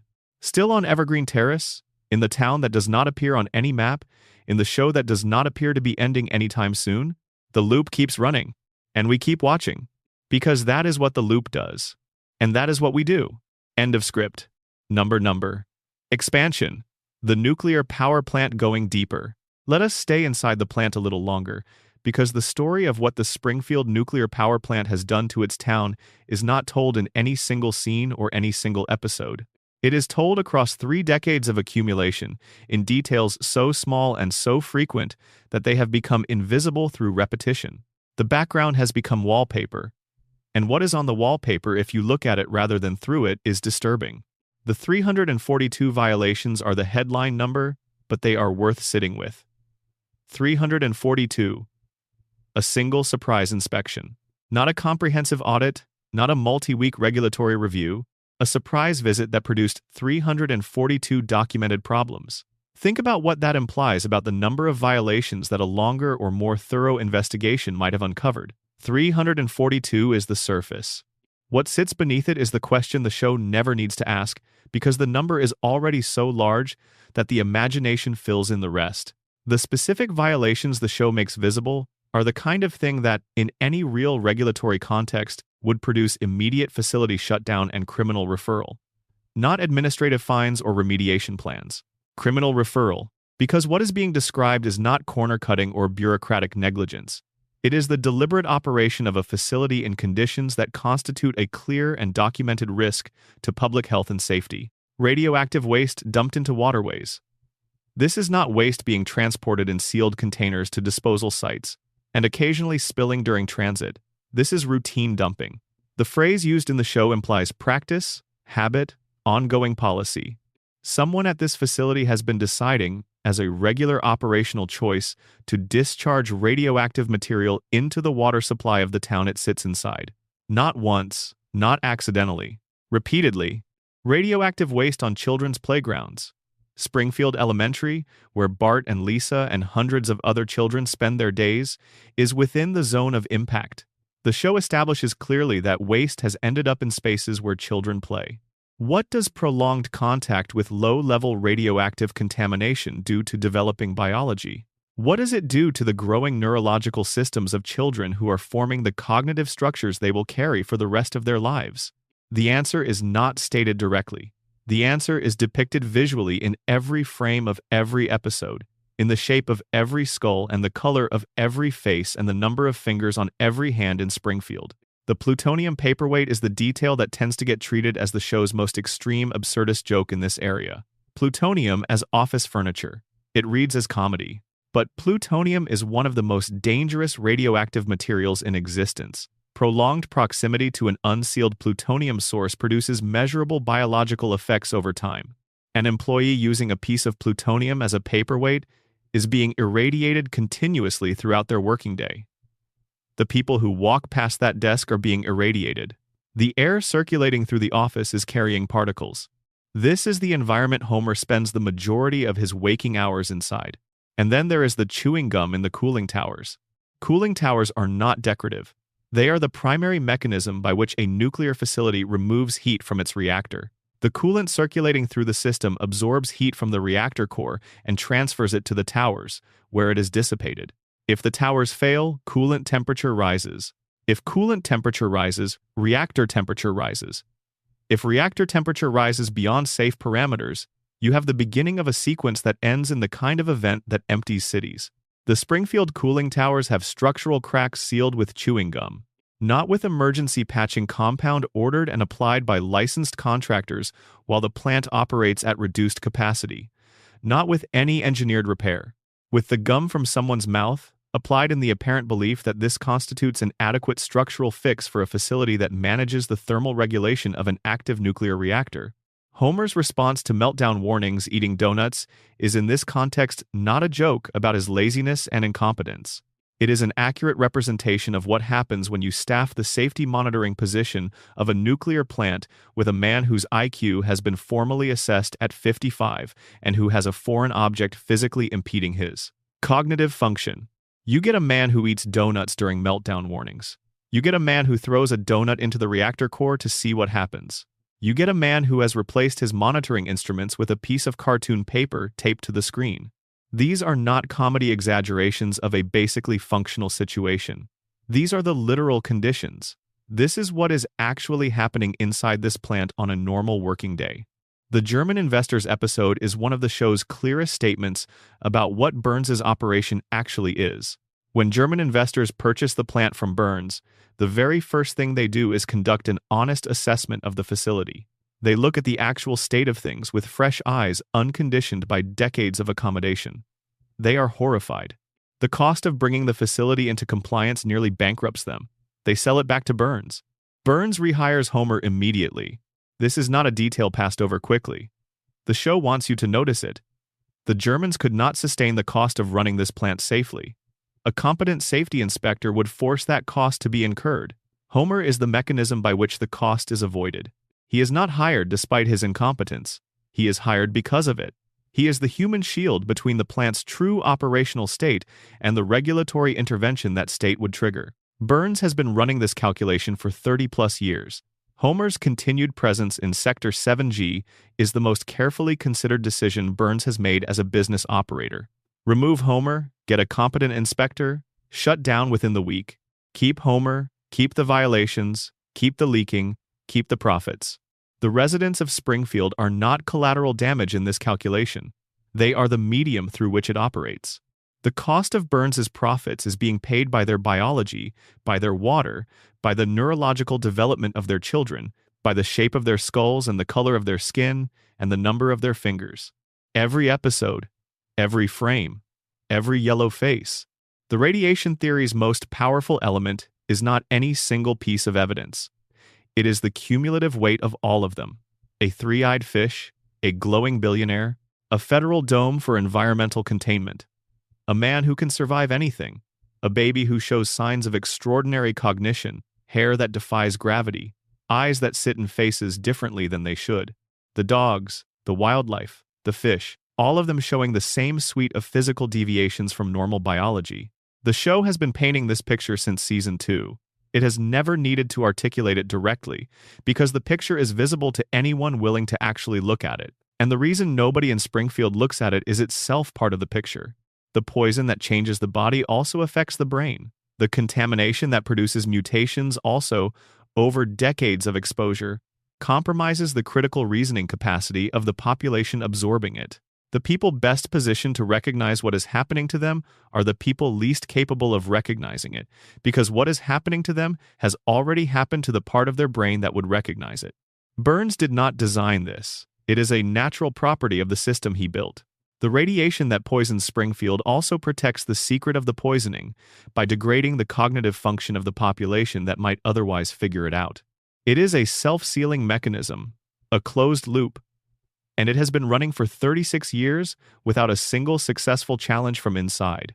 Number. Expansion. The coma theory, the hospital room we never see. Here is the image that the coma theory asks you to hold. A hospital room in Springfield General. The year is 1993, April, sometime in the night. A man lies in a bed connected to monitoring equipment. His family has been in and out throughout the day. His wife sat with him for hours. His children have been brought to say something to him in case he can hear them, in the way families do with unconscious patients when they are not sure whether hearing still works from the inside. The monitoring equipment makes sounds. Nurses check in at intervals. The television in the corner of the room plays programming throughout the day and into the evening. News, sitcoms, talk shows, voices carrying names and references and fragments of the world continuing outside without him. And inside the man's head, something is still running. Not dreams in the ordinary sense, something more persistent, more architecturally coherent, more urgently sustained. A simulation of the life he is not ready to lose.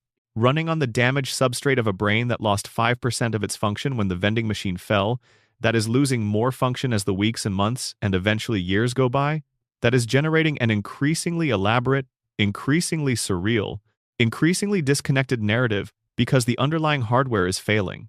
This is where the show lives. Not in Springfield, not on Evergreen Terrace, in a hospital room in 1993, in the imagination of a man whose body has not moved in years. The coma theory's emotional argument is stronger than its evidentiary one, and the evidentiary one is already strong. Think about what Homer's coma dream reveals about Homer. The dream keeps him home. Whatever adventures the simulation generates, whatever impossible scenarios it constructs, however far the story travels, it always brings him back, no matter what. He goes to space and comes back. He joins secret societies and comes back. He travels to dozens of countries across hundreds of episodes, and at the end of every one, the credits roll over him on the couch at Evergreen Terrace. The dream has a single overriding imperative: Homer must always come home. Because home is what he is afraid of losing. The deepest fear in a coma patient's unconscious mind is not death. Death is the external thing, the thing the body is dealing with in the physical world. The fear inside the dreaming mind is abandonment, separation, the loss of the people and the place that give the life its meaning. Homer's dream is structured entirely around the prevention of this loss. Every episode, every adventure, every crisis, every moment of genuine threat to the family's stability, all of it resolves in the same way. Homer comes home, the family is intact. Marge still loves him, the kids are still there, the house is still warm. The dream is not generating entertainment, it is processing a terror. And the specific form of that terror is visible in the kinds of stories the simulation tells. Episodes where Marge nearly leaves. Episodes where the family is at risk of being separated. Episodes where Homer faces the possibility of losing his job, and with it the stability that protects his family's future. These are not random plot generators. They are the dreaming mind cycling through its specific fears, subjecting the simulation to the worst versions of what might happen, and then resolving them, testing the nightmare, surviving it, restoring the baseline. This is what dreaming minds do with their core anxieties. They run the feared scenario and survive it, over and over, because surviving it in the dream creates a kind of emotional rehearsal. Homer is not being entertained by his own coma. He is managing his terror by confronting it continuously and defeating it continuously inside a simulation where the outcome is always ultimately safe. The tonal escalation of the later seasons, the surrealism that becomes increasingly difficult to connect to any grounded human experience, is the simulation degrading as the brain's capacity degrades. In the early post-coma seasons, the simulation is still close to coherent. The stories are strange but connected to recognizable emotional territory. As the decades pass and more function is lost, the stories become more untethered, more impossible, more flooded with celebrity presences that have no logical reason to be in Springfield, and more willing to construct scenarios that require the complete suspension of any attachment to physical reality. This is not the writers running out of ideas. This is a brain running out of stable substrate. And the specific rate of this escalation, the curve of increasing surrealism across the post-coma seasons, maps onto what we know about prolonged comatose states with a precision that is genuinely unsettling to look at directly. The celebrity observation deepens here. Homer's brain is in a hospital room. Television plays in the background. Visitors come and go and speak to him, or speak to each other in his presence, about the world outside. He hears names. He hears cultural references. He hears things that are important enough for the people around him to talk about. And the dreaming brain, because it is the kind of brain that processes everything through story, takes these ambient inputs and turns them into dream characters. The celebrity who visits Springfield is not a famous person visiting a real place. It is a voice Homer heard through the fog of unconsciousness, translated into a character by a storytelling mechanism that cannot receive information without narrativizing it. The later seasons are so flooded with celebrity appearances because the brain is working harder to maintain the simulation's vividness as its own resources diminish. It is supplementing its internal material with external fragments, using what it can reach through the walls of unconsciousness to keep the story populated and moving. And the show's response to the theory, the fake deleted scene from season 34, is worth examining more carefully than it usually gets. Someone at The Simpsons sat down and wrote a sequence in which Homer wakes from a long coma and every surreal episode since season 4 is revealed to have been a dream. Someone directed it, someone animated it, someone voiced it. This was not a casual gesture. This was a deliberate, carefully produced response to a fan theory that the people making the show had clearly been sitting with for a long time. And then they called it a hoax, said it was planted by hackers, denied it. The denial has a specific shape that is worth noticing. It does not engage with any of the theory's arguments. It does not explain why nobody ages, why the tonal shift happened when it happened, why God's prophecy in the Season 4 premiere aligns with the coma timing, why the simulation's quality tracks the pattern of neurological deterioration. It simply says, "This is not true. We made that scene as a joke. It was a prank." The denial is performative. It exists to deny without addressing, and the show's writers are intelligent enough that if they genuinely believed the theory was easily dismissed on the merits, they would have dismissed it on the merits. Instead, they animated an entire sequence depicting its central premise, and then told the audience they were kidding. You do not do that to a theory you are not genuinely worried about. The last thing to say about the coma theory is the most important one, and it is not about evidence. If the theory is true, then the emotional experience of watching The Simpsons changes completely. What you are watching is not a comedy series about a bumbling family. You are watching a man's last act of love. You are watching Homer Simpson, lying in a hospital bed in 1993, refuse to let his family go. He makes them perfect. Not perfect in the sense of ideal, not flawless, not free of conflict, but perfect in the sense of preserved. Marge still loving him with the specific patience that Homer knew she had, Bart still being the particular version of trouble that Homer could manage, and that Homer secretly found delightful even when it drove him crazy. Lisa still playing her saxophone in her room, still fighting her battles, still being the daughter who saw things most clearly. Maggie still small enough to be held. He cannot save them in reality. He cannot be there for them. He cannot protect them from whatever is actually happening in the real world outside the hospital room. He can only dream them. And in the dream, he makes them as whole and as present as they were the last time he saw them clearly. Every episode is this. Every time Homer stumbles and recovers, every time the family faces disaster and survives, every time the credits roll and everything is fine and he is home on Evergreen Terrace in the house with the yellow walls and the family around the television. This is a man dreaming the only heaven he knows how to imagine. Beer cold, kids young, Marge not leaving. Everything else can be as strange as the dream needs it to be, as long as those things stay true. Number. Expansion. The Burns shooting forensics of an unsolved case. The problem with the official verdict in the Burns shooting is not that it is implausible.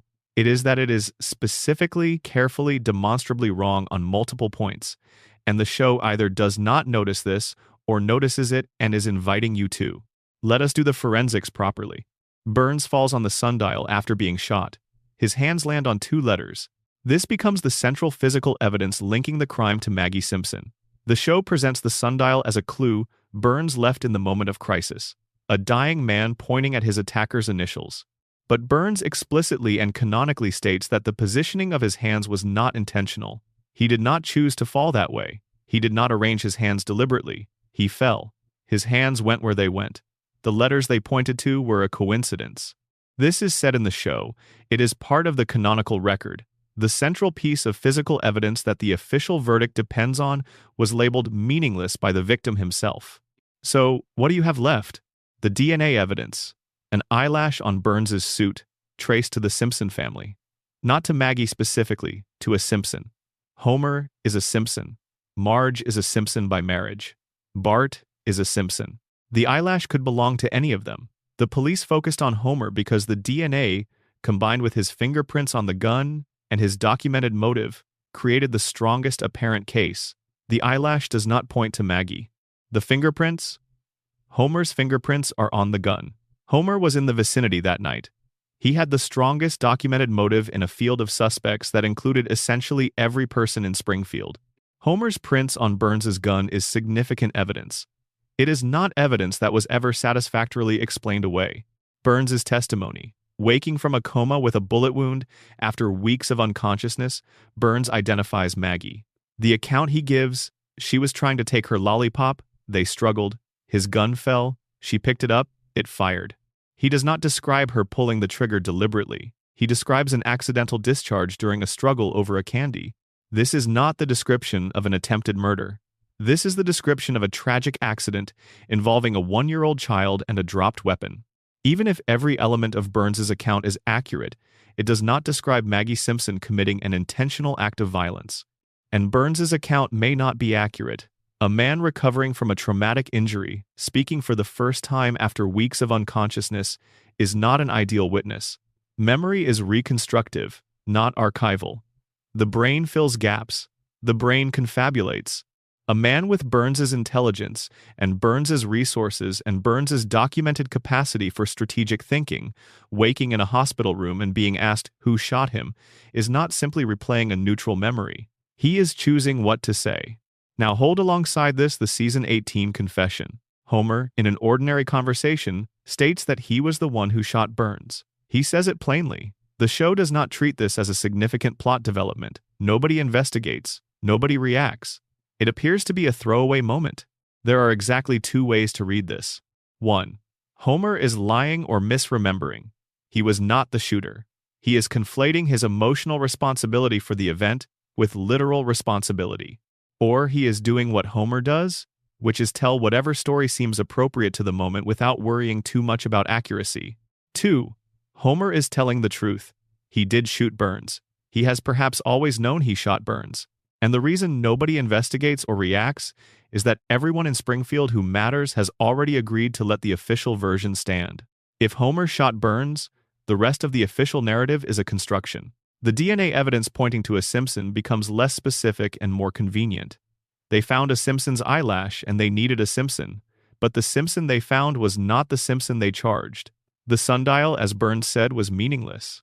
Burns's testimony directed the investigation toward an answer that required no consequence. Maggie can't be prosecuted. She can't be imprisoned. She can't provide testimony that contradicts the account being attributed to her. She is the perfect accused party for a verdict that needs to stick without anyone actually being punished. And why would Burns protect Homer? He would not. Burns does not protect Homer. Burns exploits Homer. Burns would not wake from a coma and choose to shield the man whose safety inspector function he depends on. Burns would not wake from a coma and choose to shield Homer out of sentiment. But Burns would wake from a coma and choose to protect someone he loved. Marge gets a job established the canon. Burns developed genuine feelings for Marge, not Burns's typical acquisitive interest in things he wants to possess. Something that reads, within the show's comedic treatment, as closer to actual emotional investment. He pursued her with a sincerity out of character for him, and she rejected him. If Marge shot Burns, every element that does not fit the Maggie verdict becomes legible. Burns's "Oh, it's you" reads as recognition of someone familiar and non-threatening. Burns encountering Marge, the woman he had feelings for, in the parking lot after the town meeting, would produce exactly that response: calm. Recognition, not fear. Burns's decision about whom to name while recovering, pointing vaguely in the direction of a sundial, he says, landed on its letters by accident, allowing the investigation to sort itself out. Not lying actively, but not naming the woman he loved. Taking the bullet. Choosing not to give her name. Maggie becoming the answer because Maggie was the safest possible answer. No prosecution, no consequence. A closed case. And Marge protected.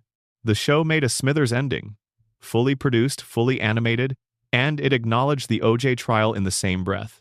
The O.J. trial, in which DNA evidence sufficient to support a guilty verdict was set aside by a jury. The show explicitly pointed at the most famous example in American cultural memory of evidence being overridden by a verdict. It did this while presenting an alternate ending in which the wrong person was definitively identified as the shooter. That is not a coincidence. That is the show telling you, very carefully, exactly how much to trust the official answer. Maggie, alone in the room, checking that nobody is watching, moving her pacifier to mimic the trigger pull. She is either reenacting what she did or reenacting what she saw someone else do. The show leaves both readings open. After 28 years, the case file is still open. Number. Expansion. Ned Flanders. The deepest sadness in Springfield. We talked about Ned in the final section of the original run, but he deserves more time. Ned Flanders is the character the show has been slowly destroying across its entire run in a way so quiet and so consistent that it reads not as dramatic storytelling, but as documentation. The show is not destroying Ned for narrative purposes. It is describing what it looks like when a good person exists inside a system that has no mechanism for rewarding goodness. On the surface, Ned is the successful one. He has the house next door, which he owns outright. His business, the Leftorium, thrives after a difficult start. He is fit, organized, devout, and capable. He is a better father than Homer by any objective behavioral measure. He is a better neighbor than Homer, despite the fact that Homer causes him more grief than any neighbor has any right to. He is a better person than Homer in almost any framework you care to apply. And the show has taken from him everything it could take. Maude, his wife. The woman he loved, the person whose presence made the structure of his life make sense. Killed by a t-shirt cannon misfired because Homer was dodging the shirts and they hit her instead. Homer's selfishness was the direct cause of Maude Flanders' death. The show does not treat this ambiguously. Homer was avoiding the shirts. They hit Maude. She fell. And Ned forgave him. Because that is what Ned does. He forgives. It is built into him so deeply by the behavioral conditioning of his childhood that it is not even experienced as a choice. His brain cannot root the response to Homer's behavior through anything other than forgiveness and patience and continued goodwill. The person who took his wife from him is still his neighbor, is still someone Ned helps and supports and treats with consistent generosity. Not because Ned is a saint, because Ned was conditioned as a child to be incapable of sustained anger toward the people around him. That conditioning is the most unsettling thing the show has revealed about any character. Ned was a violent, unmanageable child. His parents, beatniks who rejected authority, including the authority involved in parenting, did not discipline him. By the time they recognized there was a problem and sought professional help, the presenting behaviors were severe. The psychiatrist they consulted subjected Ned to what the show describes as years of intensive behavioral therapy. The goal was to suppress the aggression, to condition it out of him so thoroughly that it could not reach expression. It worked, so thoroughly that it produced a man who cannot sustain anger, even when anger is the rational response to what is happening to him. Ned's patience is not virtue. It is programming. His forgiveness is not grace. It is the behavioral floor installed by a doctor who decided, working on a child who could not meaningfully consent to the process, that the absence of aggression was worth whatever it cost. What it cost was the ability to respond to the world with appropriate force when appropriate force was called for. Ned cannot be angry at Homer for getting his wife killed. He cannot be angry at Homer for the decades of casual disrespect, the borrowed property never returned, the emotional labor Ned provides without reciprocation. He cannot be angry when the hurricane destroys his house and the community rebuilds it so badly that it collapses immediately. He can't, until he does. The breakdown episode. The hurricane destroys everything. The community comes together. The result is a structure so poorly built that it falls while Ned watches. And something in the conditioning gives way for the first time. Ned snaps. He screams at the town. He names what they have done, what they keep doing, how little the goodness he has invested in this community has purchased him. He says things that have been sitting inside him, compressed by the conditioning, for years. And then he is institutionalized. The show frames this as Ned having a breakdown that requires professional management, which is accurate as far as it goes. But it is also a story about a community deciding that when a man tells the truth about how he has been treated, the appropriate response is to remove him from circulation until he agrees to stop telling it. Ned comes back from the institution the way Ned always comes back. Steady, patient, forgiving. The conditioning reinstalled or perhaps just rediscovered. And across the rest of the show's run, the losses continue. Maude is gone. The children are growing up. The Leftorium exists in a world that does not naturally support it. And Homer is still next door, still borrowing and not returning, still causing damage without consequence, still being the person for whom the universe appears to course-correct effortlessly toward acceptable outcomes. Homer does not deserve his life. This is not a moral judgment. It is a description of the relationship between the behavior and its results within the show. Homer lies, cheats, injures people, destroys property, causes harm through negligence and selfishness, and the show always finds a way to restore his equilibrium. The children are safe, Marge stays, the house stands, the beer is cold. Ned does everything right. Ned loses his wife. Ned loses his composure. Ned rebuilds, and the rebuilding does not accumulate. The goodness he puts into Springfield does not compound into security. It evaporates between episodes like everything else in Springfield evaporates, and Ned starts again from the same position each time. God talks to Homer. The show has established this as canonical fact. Homer has had direct conversations with a God who appears, who engages, who treats Homer as someone worth showing up for. Homer falls asleep in church. Homer breaks commandments with the casual consistency of someone for whom moral guidelines are advisory. God converses with Homer. Ned prays, every day, every Sunday. With full sincerity, with genuine faith, with an entire interior life organized around his relationship with the divine. God does not speak to Ned. This is one of the show's most devastating observational jokes. And it is not played as a joke. It is simply present as a fact of Springfield's theology.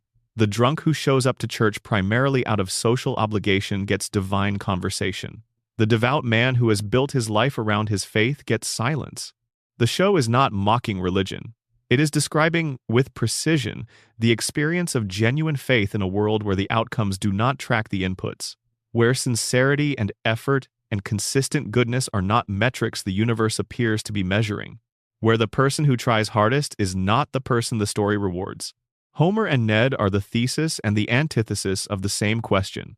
What does it get you to do things right? In Springfield, the answer is nothing, or at least nothing proportionate to the effort. Homer, who does almost everything wrong, maintains a family and a house and a life that is fundamentally okay. Ned, who does almost everything right, loses his wife and his composure and his faith in the responsiveness of the universe to moral behavior. They have been living side by side for 36 years. The gap between them has not closed. And Ned is still next door, still bringing over casseroles, still forgiving what cannot be excused, still going to church every Sunday and saying his prayers in the silence that does not answer. He is, quietly, the show's most honest portrait of what it looks like to try hard in a world built for Homer Simpsons. Number. Expansion. Hans Moleman. The body count Springfield agreed to ignore. Hans Moleman has died more times than any character in the history of American animated television. This is not a contested claim. It is a fact that fans have documented across decades of the show's run. Moleman has been hit by cars, crushed by falling objects, buried alive on multiple occasions, incinerated, eaten by animals, drowned, struck by lightning, subjected to medical procedures that ended with his death, attacked by wildlife, caught in explosions. The list of specific documented deaths attributed to this character across canonical non-Treehouse of Horror episodes is genuinely remarkable. And in every subsequent episode, he is present, unchanged. Without any explanation, without any narrative acknowledgement, without any character within the show appearing to notice that a man who was definitively dead 2 weeks ago is now standing in the background of a crowd scene looking exactly as he did before. The running gag explanation is obviously correct on one level. Moleman is a recurring bit. His deaths are comedic. The non-continuity is intentional. The show is not asking you to take this seriously. But we have been in Springfield long enough tonight to know that the show's running gags have a way of revealing something real when you look at them from the right angle. Moleman stated his age in a canonical episode. He said he was 31 years old. 31. The man appears to be in his 80s at minimum. His physical deterioration is extreme and obvious. He is nearly blind without his enormous glasses. He is frail to the degree that minor impacts are frequently lethal. His skin has the consistency and color of something that has been through things that should not be survivable. And he is 31. If this is accurate, and within the logic of the show's universe there is no reason to disbelieve it, then something aged Hans Moleman catastrophically. Something took a man who was either already in his early 30s when the show began, or who has been aging at a dramatically accelerated rate, and compressed what should have been a life's worth of physical deterioration into a very short period. The radiation theory has an obvious answer here. Extreme radiation exposure can produce rapid cellular aging. The biological effects of high-dose radiation include accelerated degeneration of the kind that would be visible as premature aging. If Moleman has been among the most exposed Springfield residents, if, through some combination of circumstance and location and unfortunate proximity to the plant's output, he has absorbed more than his neighbors, his physical state is consistent with what that level of exposure would produce. And his repeated deaths and returns are consistent with the mutation framework too. If radiation can make Homer nearly indestructible and can potentially give Maggie superhuman cognition, it can also do other things to other biology. Things that change the relationship between apparent death and actual death. If Molman's cellular biology has been altered to a degree that ordinary fatal trauma can be recovered from, if the boundary between death and very serious injury has been made permeable by whatever the plant has done to him, then his pattern of apparent deaths and subsequent appearances is not supernatural. It is just what happens to Molman's particular body under those particular conditions. He is the most extreme visible case of what the plant does to people. The version of mutation that runs all the way to the edge of the definition of alive. The coma theory reading is colder. Molman is a background character. Homer's brain does not maintain background characters with the same fidelity it maintains primary characters. Primary characters, Homer himself, Marge, the kids, Burns, are generated from deep emotional memory and maintained with stability because they are too important to the simulation to be allowed to degrade. Background characters like Molman are populated with less care. When they die, the simulation does not register it as significant enough to maintain continuity. It just generates Molman again for the next scene because the scene needs him. He is dying because Homer's dreaming brain cannot commit to keeping him alive. He keeps coming back because the dream needs the population density. In the collective denial reading, Springfield has agreed not to notice. A man dies repeatedly in public view, in front of witnesses, with clear cause of death, and nobody in Springfield has ever initiated an investigation or expressed anything beyond mild surprise. Because Springfield has the social infrastructure for exactly this kind of collective non-noticing. It built that infrastructure to protect itself from looking at the three-eyed fish and the cracked cooling towers. The same mechanism that lets them ignore the big things lets them ignore Molman. He is the small version of what they have agreed not to see. All of it is the same agreement. All of it is the same choice. Pay attention and you have to do something about it. Not pay attention and you can go on living in Springfield without confronting what Springfield is. Molman gets hit by another car. He dies. He will be in the next episode. Nobody will ask. Number. Expansion. The Simpson family portrait of people. The system made. We have spent the entire night talking about Springfield as a system. About the plant and the radiation and Burns and the denial and the coma and the theories layered on theories.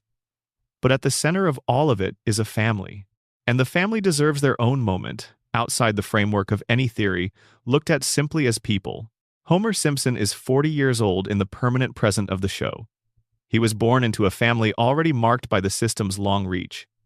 His grandfather made a deal with the man who would destroy his family. His mother was driven away when Homer was 6 by the same man who would sign his paychecks for the rest of his life. He grew up in the care of a father who was cold in the specific way of men who have learned that closeness creates vulnerability, who showed his son a stranger's grave and called it his mother's. Homer carries all of this. He carries it in the particular way of someone who cannot carry it consciously, who does not have the cognitive architecture for sustained grief or sustained understanding of the forces that shaped him. He carries it as behavior, as the need for approval that never quite goes away, as the terror of being left that makes him strangle his son and then hug him with the same arms, as the desperate loyalty to a job that was always meant to keep him compliant. But Homer also carries something else, something the theories sometimes flatten. He loves his family with a completeness that very few characters in any piece of fiction have matched, not elegantly, not competently. Homer's love is inconvenient and clumsy and frequently causes the damage it is trying to prevent, but it is total. When Homer loves, he loves with his entire being, without reserve, without sophistication, without the protective irony that might make the love more manageable but would also make it smaller. He goes to space. He joins secret societies. He travels the world in increasingly implausible adventures. And he always comes home. Not because the plot requires it, because there is nowhere else. Marge Simpson is the foundation, not a passive one, not the long-suffering wife of simplified readings. Marge is the person who holds the house up, who creates and maintains the conditions under which the family can exist, who manages the actual infrastructure of their lives with a competence that is never adequately appreciated because competence, when it is consistent and quiet, becomes invisible. Marge chose Homer. She has been choosing him continuously for decades, in full knowledge of who he is, of what he is capable and incapable of what he will do and undo. She has had reasons to leave that would satisfy anyone looking in from outside. She has stayed, not out of passivity, out of the specific choice she makes every morning to continue to love the particular person she is in love with. The show has occasionally suggested that this choice costs her something, that there is a version of Marge's life in which she is not the foundation for someone else's disasters. And then it shows her choosing Homer again, because the show understands something important about this kind of love, which is that choosing someone freely is not the same as being unable to leave. Bart Simpson is 10 years old and he has been conducting a sustained campaign against authority for 36 years. His rebellion is not random, it is targeted. He fights the specific kinds of authority that deserve fighting, the ones that mistake institutional power for legitimacy, that use their position to diminish rather than develop. Principal Skinner, who is himself living a constructed identity. The educational system that treats his particular intelligence as a malfunction rather than a different form of function. Bart is not the family's failure. He is its honesty. He says out loud what the family is not allowed to say. He does out loud what the family cannot do. He is the pressure release valve for the enormous amounts of constrained energy that living in Springfield requires.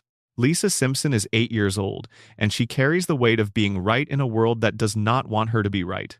Her intelligence is not a superpower, it is a condition. She sees things clearly enough to understand how bad they are, and that understanding does not come with any additional capacity to change them. She is 8. She is in a family that loves her without quite knowing what to do with her. She is in a town that treats her insights as inconveniences. She is surrounded by a system designed to maintain itself regardless of what she knows about it. And she keeps going. She keeps playing the saxophone in her room. She keeps raising her hand in class. She keeps arguing for the truth of things, even when the truth produces nothing except further evidence that the truth is not welcome. She is the show's moral conscience, held inside the body of an 8-year-old who will never be 9. And Maggie, small and silent and watching, the youngest member of the family, the one the theories make strange and extraordinary and potentially threatening, is also just a baby who loves her family with the specific, uncomplicated love that infants have before the world teaches them to protect it. She reaches for Homer when he is near. She finds comfort in Marge's arms. She watches Bart and Lisa with the attention of someone learning how to be a person. Whatever extraordinary cognition she carries, whatever strategic calculation she is running behind those enormous eyes, she is also just Maggie, the baby, the Simpson who has not yet figured out what kind of Simpson to be.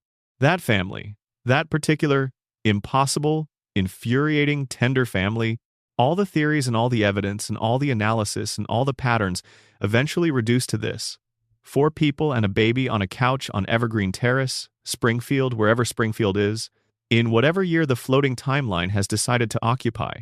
Homer's arm around Marge, Bart and Lisa arguing, Maggie in the middle watching. The television is on. The house is warm. Number. Expansion. What the show has been trying to tell us. 36 years is a long time to tell a story. Most stories do not get 36 years. Most stories get their run, make their statement, and then are over. The characters age, or the format exhausts itself, or the cultural moment passes and the audience moves on. The story ends. The Simpsons has not ended. It is still running. It is still making episodes. It is still placing the same family in the same house in the same town every week, and the culture is still watching. And across 36 years of episodes, across 788 installments and counting, the show has been making the same argument in 150 different ways. The argument is not about Homer's incompetence, or Mr. Burns's villainy, or Bart's delinquency, or Lisa's idealism. Those are the character notes, the personality framework within which the argument operates. The argument is larger. The argument is about systems, about what happens when the people responsible for maintaining the safety and well-being of a community are also the people most financially dependent on that community's exploitation, about what happens when the watchdog is paid by the thing it is watching, about what happens when an entire population has been living inside a set of conditions that compromise their capacity to evaluate those conditions, about what happens when the mechanism of accountability is controlled by the entity that needs to be held accountable. Burns is not a cartoon villain. He is a case study. The show has constructed, across 36 years of accumulating detail, the most comprehensive fictional portrait of unchecked institutional power in the history of American television. Every element of Burns's operation, his control of the town's electricity, his management of Homer's employment, his pursuit of Mona, his deal with Abe, his weekly medical treatments that keep him operational while his plant's byproducts accumulate in the town's water, connects into a single coherent picture of how power maintains itself across generations. It maintains itself by making itself essential, by building the dependency into the infrastructure, by ensuring that the people who might challenge it are the people least capable of mounting a sustained challenge, either because they have been damaged by the system's operation, or because they have been bought off, or because they have internalized the narrative that says challenge is impossible. Springfield cannot fight Burns because Springfield cannot survive without Burns. And that is not a Springfield problem. That is an American problem. That is the problem the show has been anatomizing since 1989 in the visual language of a comedy about a cartoon family. The nuclear power plant is the corporation. Homer is the worker who has been trained to be grateful for the job that is destroying him. The contaminated water is the externalized cost that the community absorbs so the plant does not have to. Burns is the executive who manages his own exposure while the rest of the town absorbs unmanaged exposure from below. The safety inspector who is incompetent enough not to force compliance is the regulatory structure that has been captured by the industry it was designed to regulate. All of it, in every episode, since the very first season. The show is not predicting anything, it is describing.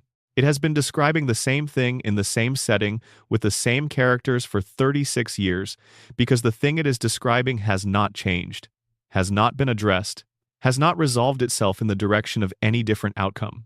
Springfield is not a cartoon town that happens to have a nuclear plant.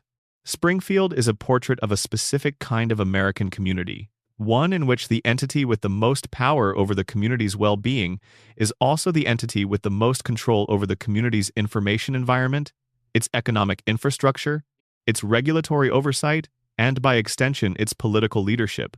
And the residents of that community are yellow. And they have 4 fingers. And they cannot quite remember what happened last episode. And they are, on balance, fundamentally decent people doing their best inside a system that was designed before they arrived and will operate the same way long after they are gone. That is Springfield. That is the show. And the fact that we have been watching it for 36 years without it resolving, without Burns being permanently defeated, or the plant being cleaned up, or the water being made safe, or the population's cognitive damage being addressed, is itself part of the argument. These things do not resolve.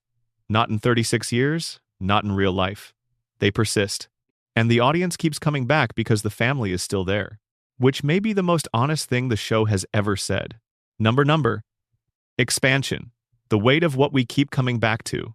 Every theory discussed tonight arrives at the same destination from a different road. The radiation theory says Springfield is broken because the physical environment is broken, because decades of negligent operation of a dangerous facility has altered the biology of everyone who lives nearby, and because the alteration is self-protecting, diminishing the cognitive capacity of the people who might otherwise challenge it.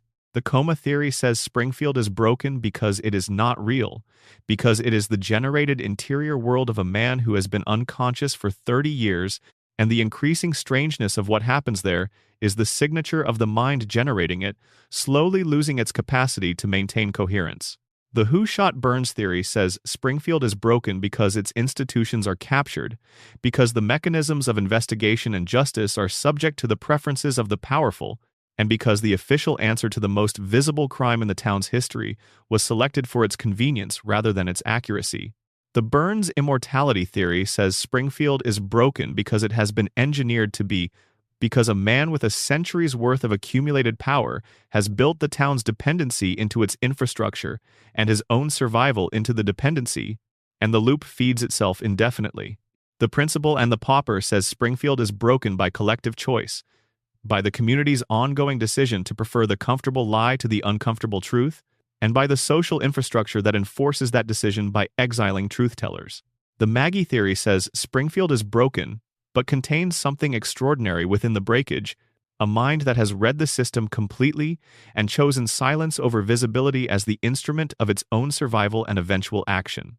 The predictions theory says Springfield is not a prediction machine, but a mirror. And the reason it keeps producing accurate reflections of the future is that it has never stopped accurately reflecting the present, and the present does not change as much as we might prefer to believe. The Mona theory says Springfield is broken by a specific historical chain: a billionaire's grudge, a family's cover-up, a child's inheritance of consequences he was never told about, playing out across 3 generations with the quiet, devastating logic of something that was designed to happen this way. The location theory says Springfield is broken even in its geography, that it cannot be found on a map because finding it would be finding accountability, and accountability is what the system built into it to avoid. And the floating timeline says that even if Springfield were not broken in any of these ways, we would have broken it ourselves, by refusing to let it age, by pressing pause in 1989 and sitting in front of it every week demanding that it stay the same, that the family stay intact, that the kids stay young, that Homer keep finding his way home, that the story never end. We are the final theory. We are the reason Springfield is frozen. We need it to be. We need the house on Evergreen Terrace to be there when we turn the television on. We need Homer to be in his early 40s, and Marge to still love him, and Bart to be exactly the kind of trouble you can contain, and Lisa to be fighting her battles, and Maggie to be watching all of it from behind her pacifier with whatever she is carrying behind her eyes. We need this because what it represents, a family that survives, that is damaged and imperfect and occasionally catastrophic but fundamentally intact, is something we are afraid of letting change because changing means it might end, and ending means admitting that the version of the American family that Springfield embodies was always more fragile than it looked, was always one birthday away from being something different, was always contingent on circumstances that could shift. The Simpsons has been on television for longer than most of its current audience has been alive. People are watching it now who were not born when Homer first fell through the couch. Children are growing up with it the way their parents grew up with it. And the family on screen is exactly the same age they were when those parents were children themselves. That is what a floating timeline does when it runs long enough. It stops being a narrative device and becomes a kind of mythology. The characters stop being fictional people and become something closer to archetypes, figures whose permanence is the point, whose unchanging nature is itself the thing being offered. Homer will fall. Homer will get up. Homer will find his way home. Every time, without exception. For as long as the show runs, for as long as we keep watching, and we will keep watching, because letting go would mean going somewhere we are not sure we are ready to go. Into a world where the children have grown up, where the house is quiet, where 36 years have passed and the couch has a different family on it. So we stay, we keep the TV on. We let Bart skateboard past the same Springfield skyline he has been skating past since 1989. We let Lisa play the opening saxophone riff. We let Homer rush into the house and sit down before the credits end. We press play. Springfield runs. The family stays. And we go home. Pace. Slow, measured, conversational storytelling throughout. Natural pauses at paragraph breaks. Longer pauses at section breaks.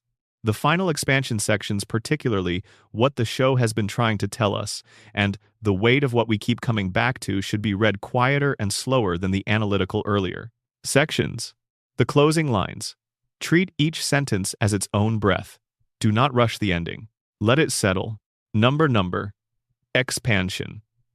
The town meeting: what happens when Springfield actually tries. Springfield is not entirely passive. This is important to remember. The show has depicted the town attempting to address its problems, attempting to hold Burns accountable, attempting to push back against the forces that shape their lives in ways they find intolerable. The attempts always fail, and the way they fail is instructive. When Blinky, the three-eyed fish, became national news, Springfield actually mobilized, not just as passive spectators to the story, but as a political community. There was a gubernatorial election. There was a candidate willing to make the fish the centerpiece of his campaign, to stand in front of voters and say plainly, "This fish has 3 eyes, because Mr. Burns is poisoning our water, and a vote for me is a vote to hold him accountable for it." The town voted for Burns anyway. Not because they were indifferent to the issue, not because they did not understand the stakes. They voted for Burns because Burns had resources that the opposition did not. Because Burns could engineer the media environment around the issue. Because the economic dependency Springfield had developed on the plant and on Burns meant that voting against Burns felt, at the gut level, like voting against their own economic survival. The three-eyed fish had 3 eyes. Burns won the election. That is the mechanism in its clearest form. The contaminator controls enough of the town's economic life that challenging the contamination feels economically suicidal. The residents are not stupid. They are not indifferent. They are trapped in a structure where the rational, self-interested vote is the vote that perpetuates the problem. The town meeting before the Burns shooting shows the same dynamic at higher temperature. By the time of that gathering, Burns had committed aggressions so direct and so visible that the town could not maintain its normal capacity for accommodation. He had stolen the sunlight. He had physically blocked the star that keeps things alive. You cannot rationalize that away. You cannot tell yourself it serves some larger economic purpose. He took the sun. And still, even with every major character in Springfield present and armed with documented, specific grievances and in some cases actual weapons, the event produced one gunshot. One. In a town that routinely riots over things significantly less serious than the theft of the sun, Springfield's inability to produce sustained collective action against the forces damaging it is not a character flaw of the residents. It is the designed outcome of a system that has been very carefully maintained to prevent exactly that. Burns's control of the economic infrastructure produces a situation where any meaningful challenge to him is also a meaningful challenge to the town's own survival. His funding of the regulatory structures that should oversee him means those structures are not going to produce the oversight they were designed for. His management of Homer's employment means the safety mechanisms that should force compliance are not going to force compliance. Every path toward accountability has been blocked.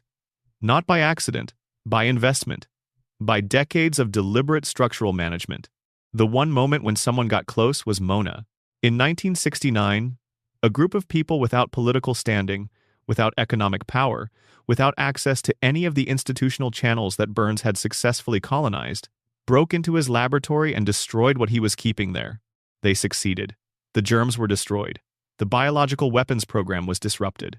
And Burns spent the next 27 years pursuing the woman responsible, using every resource at his disposal, ensuring that her success produced the maximum possible personal cost.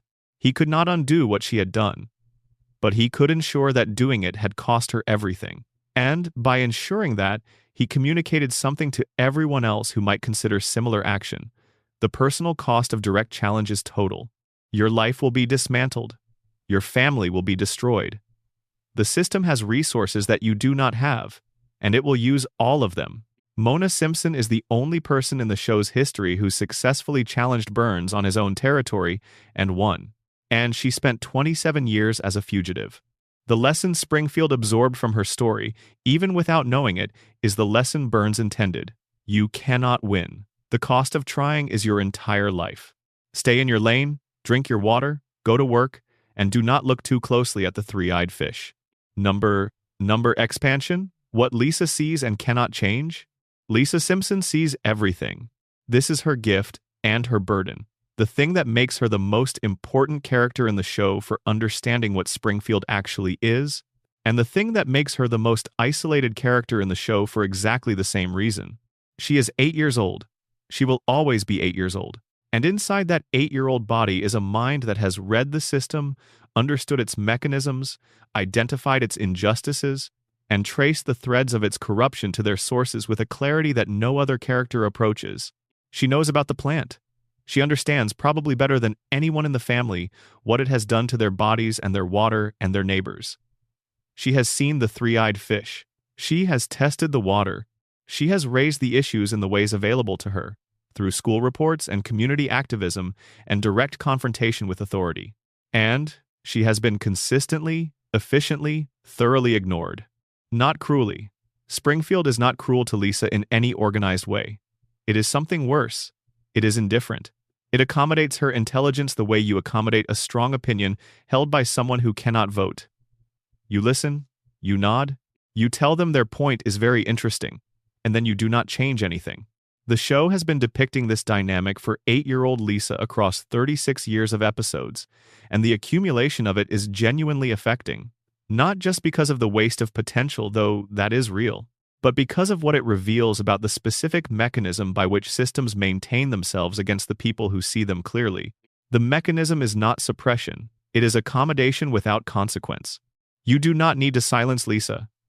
You do not need to punish her or exile her or threaten her. You simply do not respond. You treat her insight as a form of hobby, something she does because she is smart and it makes her feel useful. And because the hobby produces no outcomes, because her clarity generates no leverage over the system she is examining, the system continues undisturbed. Lisa speaks. The town nods. Burns keeps the plant running. Homer keeps sleeping at his console. The water stays contaminated.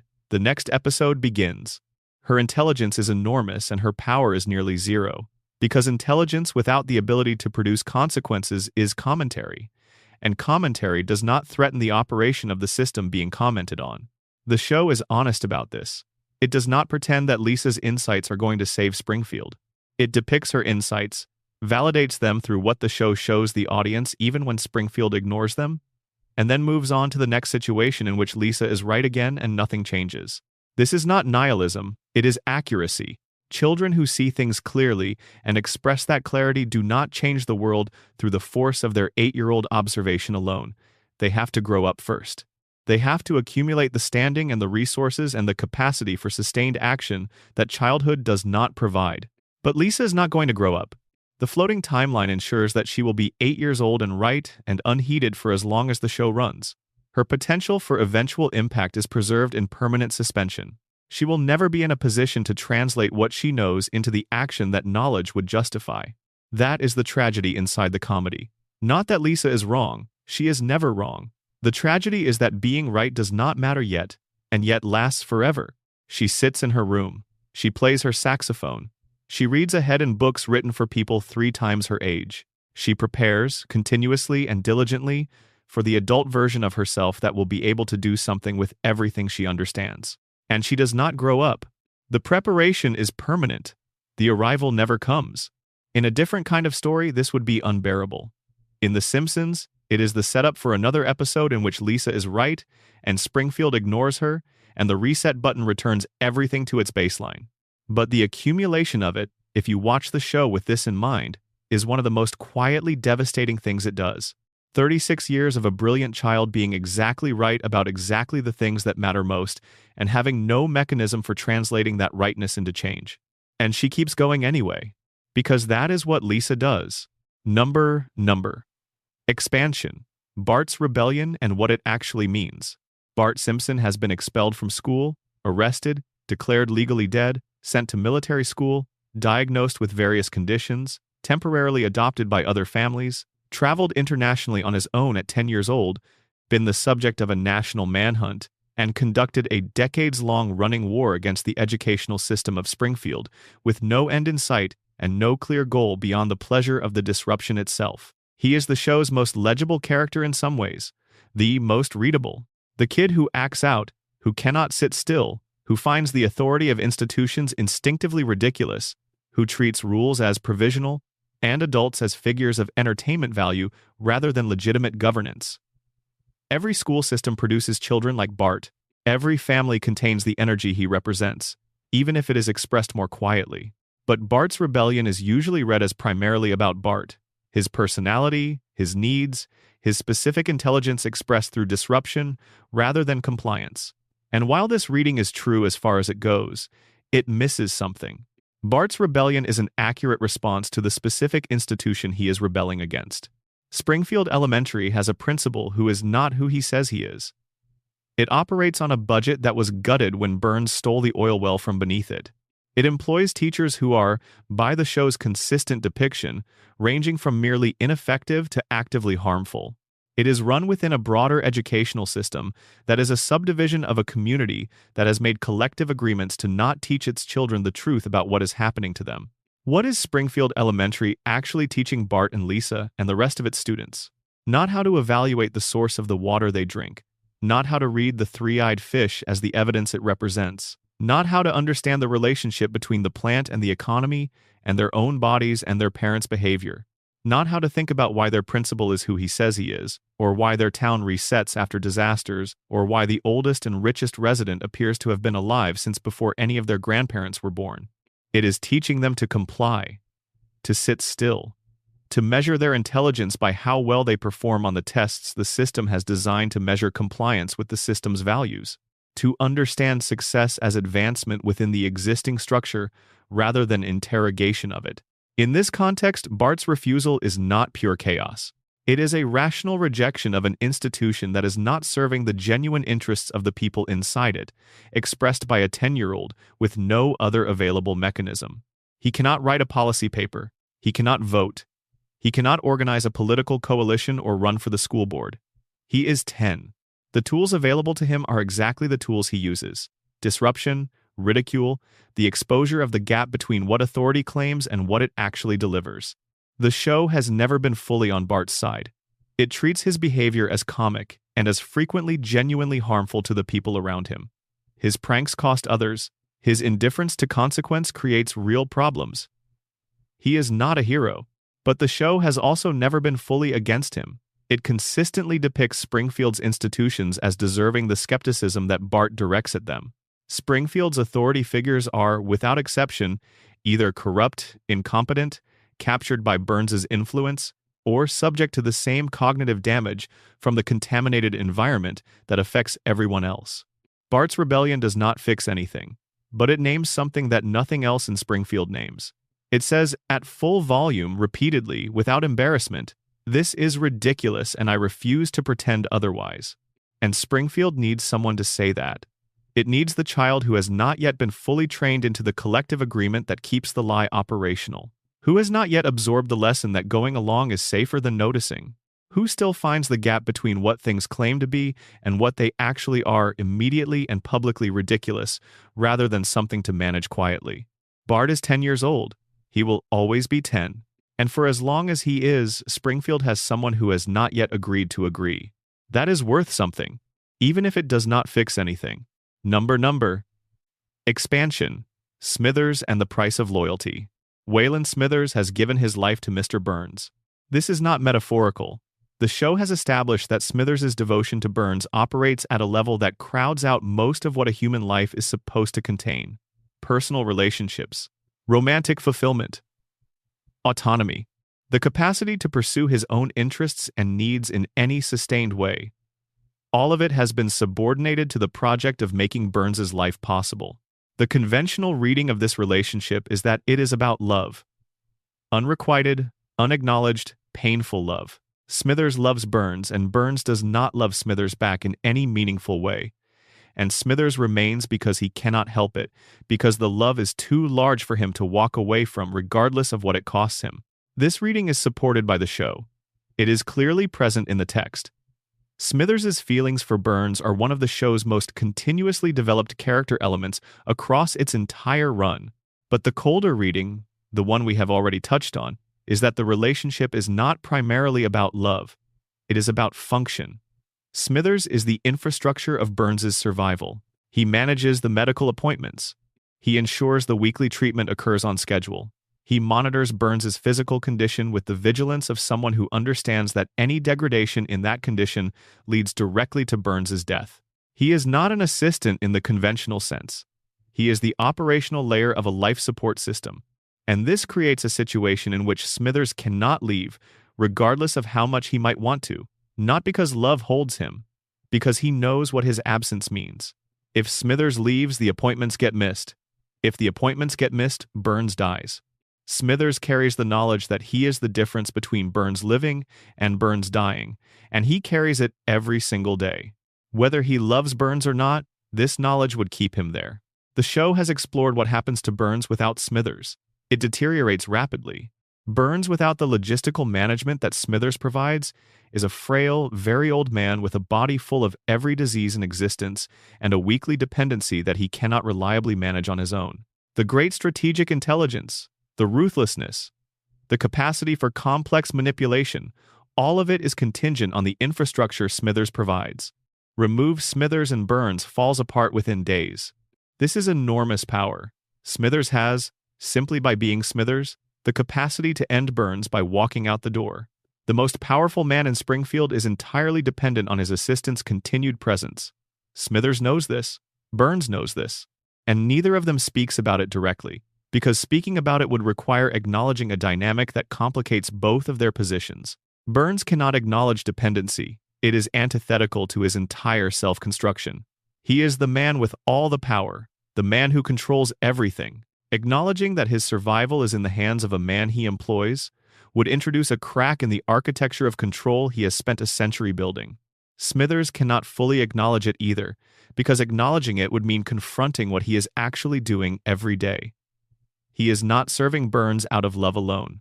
He is keeping Burns alive because he cannot face what it would mean not to. Because the alternative to this particular form of imprisonment is the specific freedom of watching Burns die, and Smithers cannot hold that freedom without it feeling like something far worse. So they maintain the arrangement. Burns pretends to give orders. Smithers pretends to follow them. The appointments happen. The treatments occur. Burns lives another week. And the system Burns built, the plant and the town and the economic dependency and the contaminated water all continues to run. Because the man at the center of it has someone who will not leave. Number expansion. The show knows what it is. There is a category of Simpsons episodes that the show produces every few seasons. Episodes that step back from the normal narrative machinery and comment on the show's own existence directly. The clip show format is the most visible example. The mockumentary. The behind-the-scenes special. The episodes where the fourth wall develops cracks and the characters acknowledge, briefly and uncomfortably, the structure they are living inside. These episodes are almost uniformly disliked by fans who value the show's fictional integrity. The clip show is a production convenience, a cost-saving measure dressed up as nostalgia. The meta-episodes are the show admitting it has run out of story. The fourth wall breaks are lazy writing pretending to be commentary.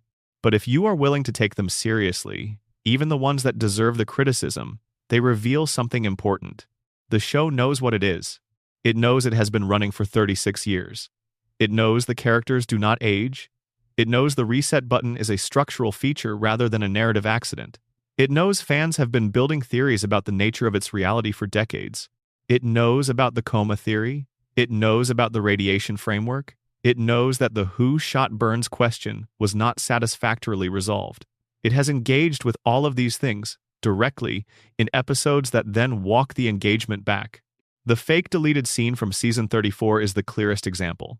Someone at the show wrote and produced a fully realized depiction of the coma theory's central premise. Homer waking up. The dream revealed. The true duration of the unconsciousness acknowledged. This was not a throwaway gag. It was a careful, considered engagement with the most popular theory about the show's nature, translated into animation and voice performance. And then called a hoax. The hoax framing is its own kind of acknowledgement. You hoax someone with something they might believe. The fake deleted scene worked as a hoax, was found credible enough to circulate because the thing it depicted was consistent with the evidence. Because the coma theory is coherent enough that a scene depicting its resolution looked plausible to people who know the show.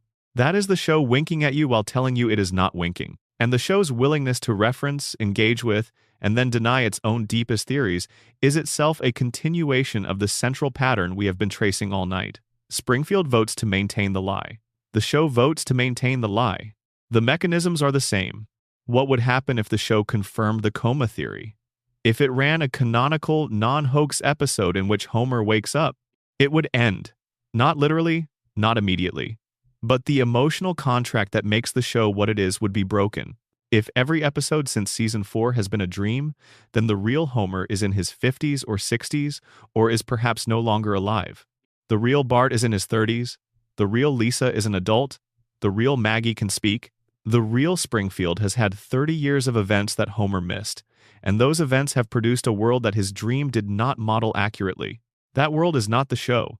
That world is the aftermath of the show, and the show cannot go there without ceasing to be itself. So the denial is maintained. The fake scene is a hoax. The coma theory is fan speculation. The official position is that Homer woke up in April 1993 and has been awake ever since. And every episode continues to be structurally consistent with him having never woken up at all. The show knows. It has always known. It maintains the denial for the same reason Springfield maintains its denials. Because the truth, fully acknowledged, would require something to change. And what the show is, at its most fundamental level, is the thing that does not change. That is the deal it made with its audience in 1989. You come back every week, you find them the same, you find the house the same, you find Springfield the same. The chaos happens and resolves.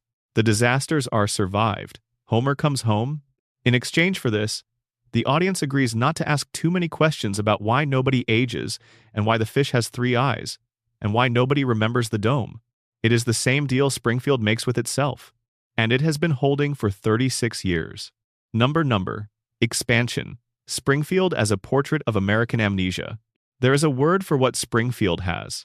There is a clinical name for the condition of a community that has been through repeated traumas, that has developed systematic mechanisms for not processing those traumas, that resets to a functional baseline through active suppression of the evidence of what has happened. The word is dissociation. Not in the individual psychological sense, though that is present too in various characters. In the collective sense, a community that has learned, through long practice and reinforced social agreement, to function as though the things that have happened to it have not happened, to maintain a coherent forward motion by refusing to integrate the past. Springfield has been sealed under a government dome. Springfield has had its sunlight stolen. Springfield has survived nuclear near incidents, environmental catastrophes, economic collapse, the revelation that its principal was a 20-year imposter, and a few hundred events in the range between these. It has had all of this happen, and it has metabolized none of it. Each event is processed, resolved, and removed from the community's collective memory by the time the next episode begins. This is a portrait of something real. American communities have always had a complicated relationship with collective memory. The capacity to set aside the difficult past and continue functioning is a genuine survival mechanism. Communities that cannot move forward from disaster become paralyzed. Communities that can continue operating despite their history have an obvious advantage in terms of day-to-day function. But there is a cost. The cost is exactly what Springfield exhibits. When you systematically set aside the evidence of what has happened to you, you lose the capacity to connect the present to its causes. You cannot see the pattern because each event is processed as isolated and then discarded. You cannot identify the system because you have agreed not to look at the history that would reveal it. Springfield cannot see Burns's operation clearly because it has agreed not to remember the dome, the Blinky episode, the bioweapons lab, the retirement community that was destroyed, the school funding that was stolen. Each incident was processed and set aside. Without the accumulated record, without the connection between events over time, the pattern that Burns's operation represents is invisible. He is just the man who owns the plant. The eccentric elderly billionaire whose occasional aggressions are forgiven because the economy cannot survive without him. That is what successful institutional amnesia produces. Not a population that loves the system, a population that cannot see it clearly enough to evaluate it on its merits. This is not unique to Springfield. American history contains specific examples of exactly this dynamic. Industries and institutions that have caused documented, measurable harm to specific communities have benefited from the same mechanism. The harm happens. It is processed. The responsible party's economic importance to the community is weighed against the accountability the harm would require. The accountability is deferred. The harm continues. A generation later, the original harm is historical, abstract, contested. The pattern continues. The Simpsons is not a documentary about any specific real case. It is a portrait of a mechanism, the mechanism by which communities become unable to hold the powerful things inside them accountable because accountability threatens the stability those communities depend on. Burns is not a real person, but the structural position Burns occupies in Springfield is a real position that real entities occupy in real communities. And the mechanisms by which Springfield maintains its accommodation of Burns are real mechanisms that real communities have used and continue to use. The show has been describing this for 36 years inside a comedy about a cartoon family. And the reason it can say what it says without producing the reaction that its content should warrant is the same reason Springfield can say what it says without producing the changes its content should require. It is framed as entertainment. You watch it, and you laugh, and you go to bed, and Springfield is still there next week with the same family and the same plant and the same yellow faces, and the same three-eyed fish. And the pattern continues. Number. Expansion. The long goodbye we keep postponing. We are near the end. Not of the show, not of Springfield, not of the family on Evergreen Terrace. The end, if there is one coming, is not here yet, and may not be for some time. The Simpsons continues to be renewed. Episodes continue to be written and animated and aired. Bart continues to not turn 11. But we are near the end of tonight, near the end of this particular walk through Springfield's architecture, This particular examination of what the show has been building across 36 years of accumulated detail and deliberate contradiction and careful misdirection, and the occasional moment of unexpected clarity. And before we close, it is worth saying what we found. We found a show that knows exactly what it is. It knows it is 36 years old. It knows its characters have not aged. It knows the theories that exist about it. It knows that the evidence it has produced across nearly 800 episodes is sufficient to support multiple internally coherent readings of what Springfield actually is, what is happening to its residents, and what the show has been doing with that material. It knows all of this, and it continues. It makes the hoax and calls it a hoax. It introduces the evidence and ignores the evidence. It shows you the mechanism of the town's forgetting and then participates in that forgetting. It is performing, in real time, across the actual decades of its own production, the same dynamics it depicts in Springfield. The show resets. Springfield resets. The pattern continues. And here is what we found underneath the pattern. A family. A family that is, for all its impossible context, for all the theories and the contamination and the coma and the unsolved shooting and the immortal billionaire and the collective denial and the floating timeline, fundamentally, inescapably, recognizably, a family. A husband who loves his wife more than he knows how to express without accidentally breaking something. A wife who chose this life and keeps choosing it. Who has the patience and the love and the genuine strength that makes it possible for anything in this household to work at all. A son who refuses to accept what he is being told about his place in the world. A daughter who sees everything and cannot rest until the world reflects what she can see. And the baby in the middle of all of it, watching and listening and storing everything for the moment she decides to use it. All of them yellow, all of them four-fingered, all of them marked by the world they live in. All of them carrying the evidence of everything that world has done to them, in the shape of their faces and the color of their skin and the number of their fingers. And all of them, every Sunday night, finding their way back to the couch on Evergreen Terrace, to each other, to the house that holds them. That is the show. Under every theory, beneath every layer of analysis, that is what is there. A family trying. A family surviving. A family that does not know what it does not know but that shows up for each other anyway, imperfectly and loudly and with enormous, clumsy, unstoppable love. The radiation is real. The coma may be real. The corruption is real. The forgetting is real. Burns is real. And his long shadow over the Simpson family is real. And the damage it has done across 3 generations is real. And the family is still there. Still on the couch, still together. That is the thing the show has been saying for 36 years. Under every joke and every theory and every episode that resets and every disaster that is survived and forgotten, under all of it, they are still there. And we are still watching. Because they are us. Because Springfield is the town we grew up in, regardless of where we grew up. Because there is something in that house on Evergreen Terrace that recognizes us every time we come back to it. Some quality of the specific life being lived there that corresponds to something we carry. Homer stumbles and gets up. Marge keeps the house standing. Bart makes noise that the world needs someone to make. Lisa speaks truth that the world needs someone to speak. Maggie watches and waits for her moment. And the plant keeps running. And the water stays the same. And the fish still has 3 eyes. And Burns still glows in the dark on his way home from his weekly treatment. And the real Seymour Skinner is still out there somewhere, tied to a train, the last honest man in a town that made honesty illegal. And none of it stops. And all of it continues. And the loop keeps floating. And we keep coming back. Because this is where we live. In Springfield. In the dream of a man who will not wake up. Or the contaminated imagination of a mutated town. Or the shared collective fiction of a community that chose its lies carefully.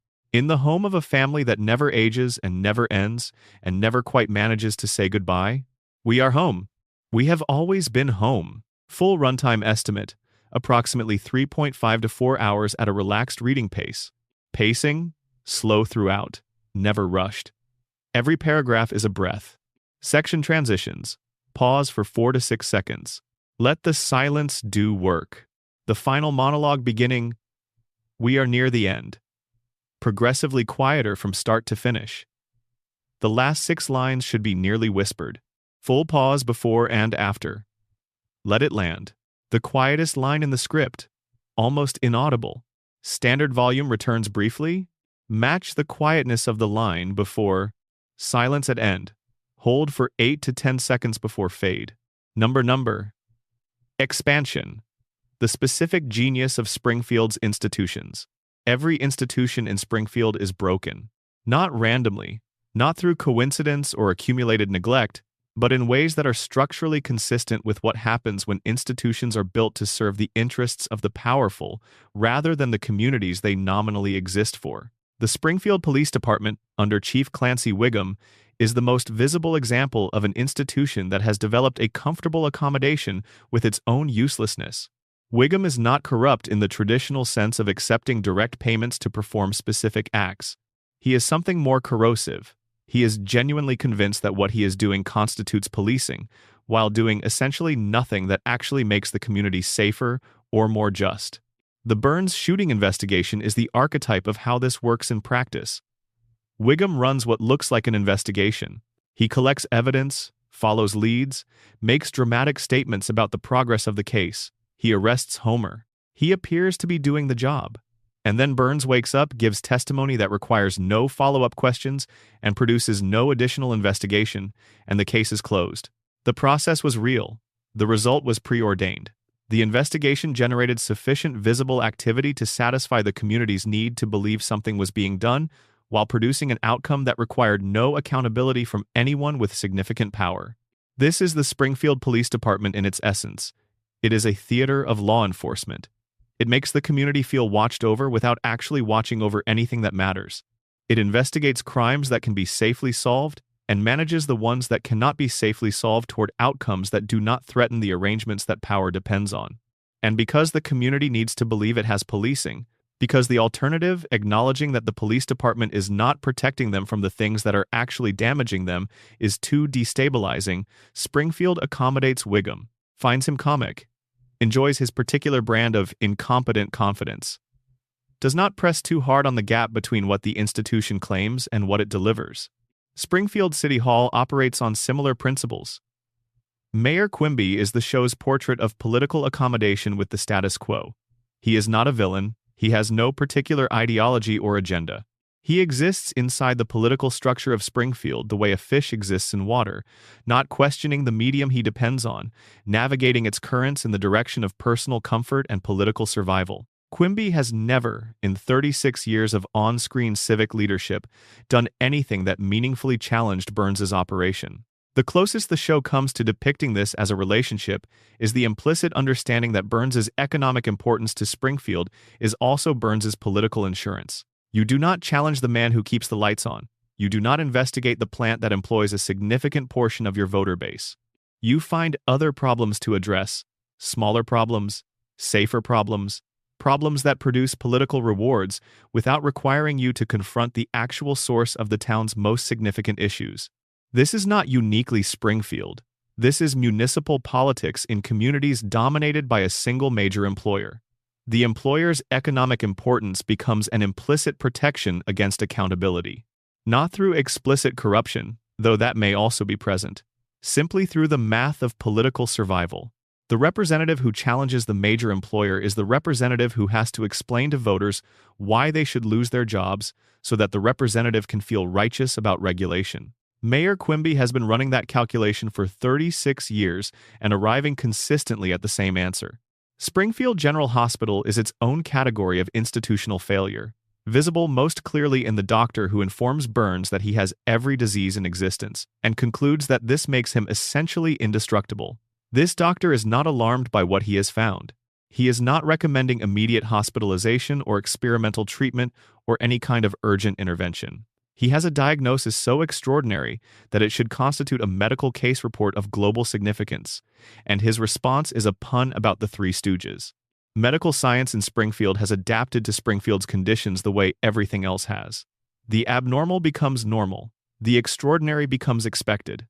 The doctor who tells Burns he has every disease simultaneously has seen enough of Springfield's medical peculiarities that this one does not particularly stand out. And this is the deepest horror of the institution's adaptation. It is not that the doctors are incompetent or corrupt. It is that they have been practicing medicine in Springfield long enough that Springfield's version of human biology has become their baseline. When everyone you treat has the same suite of unusual characteristics, those characteristics stop reading as unusual. When the three-eyed fish is in every river, and everyone's kids have the same spiky hair, and the same four fingers, and the same bulging eyes, the medical establishment has two choices. Treat this as evidence of an environmental crisis requiring urgent intervention, or normalize it and continue practicing medicine within Springfield's particular baseline. They chose normalization. Because the alternative, the crisis response, would have required challenging the source of the crisis. And the source of the crisis is the largest employer in town and the man who keeps the lights on. A crayon in Homer's brain went undetected, or was detected and not disclosed, across decades of visits to Springfield doctors. Either possibility is damning. If it was not detected, the medical establishment in Springfield cannot reliably identify foreign objects in their patients' skulls, which raises significant questions about what else they are not detecting. If it was detected and not disclosed, someone in Springfield's medical infrastructure made a specific decision to maintain Homer's cognitive limitations. Either way, the institution that should have been protecting Homer's neurological health did not protect it. And the particular form of Homer's cognitive limitation, the specific way his brain does not work, happens to be exactly what Burns needs in a safety inspector. Springfield's medical establishment, whether through genuine incompetence or through the same structural accommodation that governs every other institution in town, has been maintaining the conditions that allow Burns's operation to continue. Every institution tells the same story. The school does not teach the truth. The police do not enforce accountability. The government does not challenge the power structure. The medical system does not address the source of the health problems it manages. Each institution, in its own domain, has arrived at the same accommodation. This is how things are in Springfield, and challenging that is not within the scope of what we do. And together these accommodations form a complete system, a system that looks, from the inside, like a normal community. Schools, police, government, hospitals, all the institutional infrastructure of civic life, present and apparently functional, but oriented not toward the genuine well-being of the community, but toward the maintenance of the conditions that allow the community to continue existing in its current form, which is to say, oriented toward Burns. Every institution in Springfield, in its particular way, serves the function of maintaining the conditions Burns requires. The three-eyed fish did not change anything. The shooting did not change anything. The dome did not change anything. The revelation about Skinner's identity did not change anything. Because all of the institutions that might have produced change have been oriented, through long practice and structural incentive, toward the prevention of exactly that change. Number. E-expansion. The couch gag as the show's most honest statement. Every episode of The Simpsons begins the same way. The couch gag is not a feature of the narrative. It is not part of any story. It is not connected to the episode that follows it. It is simply the family, running to the couch, sitting down, the image freezing for a moment before the story begins. Over 36 seasons, the specific form of the couch gag has varied enormously. Sometimes it is a brief visual joke. Sometimes it is an elaborate 2-minute animation involving impossible architecture or dream logic or celebrity animators or direct genre parody. Sometimes it is a statement about the show's own history. Sometimes it is nothing but the simple image of the family arriving at the couch together. But the constant underneath all the variations is the family. Arriving, sitting down, together. This has happened at the beginning of every episode for 36 years. Think about that. Not as a production convention, not as a branding decision, not as a pacing tool. Think about it as a statement, as the most frequently repeated image the show has produced, as the thing the show insists on showing you at the beginning of every single episode, before the story begins, before anything else happens. The family arrives. The family sits down. The family is together. This happens in episodes where Homer nearly destroys the family. It happens in episodes where Marge considers leaving. It happens in episodes where Bart faces genuine consequences, and Lisa's idealism is crushed, and Maggie does something extraordinary, and Burns does something terrible, and Springfield forgets something it should remember. It happens every time. Before all of that, before any of it, the family arrives, they sit down, they are together. If the coma theory is true, the couch gag is Homer's brain resetting to its most fundamental desire at the beginning of every dream cycle. Before the simulation generates whatever story it will generate this time, before the adventures and the disasters and the celebrities and the surrealism, the brain needs to establish the premise that everything else depends on. The family is here, they are all here. They are sitting down together. From that foundation, the dream can go anywhere. If the radiation theory is true, the couch gag is the show's visual insistence that beneath the mutations and the contamination and the cognitive damage and the compromised institutions, the family remains. The radiation changed their bodies. It did not change this. They still come home. They still sit down together. The yellow skin and the four fingers and the three-eyed fish and the cracked cooling towers cannot take this. If the collective denial theory is true, the couch gag is the community performing its primary act of continuity. We are still here. We are still together. The dome and the disasters and the shootings and the revelations, none of it has broken this. The family is on the couch. Springfield continues. And if none of these theories are true, if the show is simply a show and the couch gag is simply a production convention, then it is still the most repeated image in the history of American television. The family arriving home, sitting down together. Before the story begins, the show has been insisting on this for 36 years. Before every catastrophe and every comedy and every mystery and every reveal, before everything. They arrive, they sit down, they are home. Number. Expansion. Burns in the dark. There is a version of Springfield that exists entirely at night. Not the Springfield of daytime episodes, the town in its normal rhythm of school and work and civic dysfunction. The Springfield of late episodes, of the hours after the Simpsons have gone to bed, of the long intervals between the moments the show chooses to depict. In that Springfield, something moves through the woods near the plant. It does not look human. It glows with a soft green light that catches on the trees and reflects back from the undergrowth. It moves with the careful, deliberate pace of something very old, something that has learned over many decades to conserve its energy and extend what it has. It makes its way through the dark on a route that is familiar, that it has walked many times, after the treatment and before returning to the enormous house where everything is managed and nothing is left to chance. This is Burns, on his way home from the clinic, glowing, irradiated, saturated with whatever the weekly treatment deposits in his tissue and his cells and his blood. His body working through the chemistry, maintaining the equilibrium that keeps his diseases in their strange stasis, keeping each illness from gaining the dominance that would kill him. He walks through the woods of Springfield, the same woods where Homer thought he saw an alien, the same woods that border the plant on one side and the town on the other, the margin between the source of the contamination and the community absorbing it. Burns walks through this margin every week, and something is very still in the town around him. Something is quiet. Because Springfield at night, under the theories we have explored, is a different place from Springfield in the day. At night, the collective performance of normalcy is suspended. The agreement to not notice has less work to do because fewer people are noticing anything. The plant runs at night. The violations continue at night. The water receives what it receives at night as much as in the day. The cooling towers continue to do what they have always done. And Burns walks through the dark, glowing, on his way from the treatment to the house, through the margin between the cause and the effect, between the machine he built and the community it is reshaping.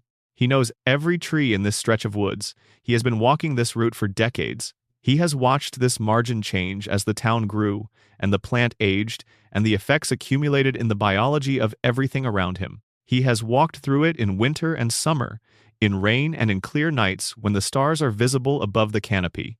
He glows in all of it. The most recognizable figure in Springfield, invisible to its residents because he moves in the hours when they are sleeping, doing the walk that sustains him through the chemistry of controlled radiation, returning from the only thing that keeps him going to the empire that the keeping going exists to protect. Homer saw him once. Homer looked at the glowing figure in the woods and thought, alien? Burns kept walking. He does not stop for Homer. He does not stop for anything. He has not survived for a century by stopping for things. He keeps moving through the margin. The plant hums behind him. Springfield sleeps ahead. And Burns, green in the dark, walks through the space between them, the way he has for longer than anyone in Springfield has been alive to remember. Number. Expansion.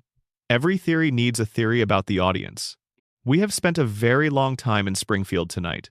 We have traced the evidence of the contamination, the structure of the dream, the forensics of the shooting, the mechanism of the forgetting, the architecture of 3 generations of damage, the predictions that came true and the ones we forgot, the floating timeline that preserves everything at the cost of allowing nothing to grow, the location that cannot be located, the institutions that serve power and call it service. And at some point in that process, if you have been paying attention, you notice something.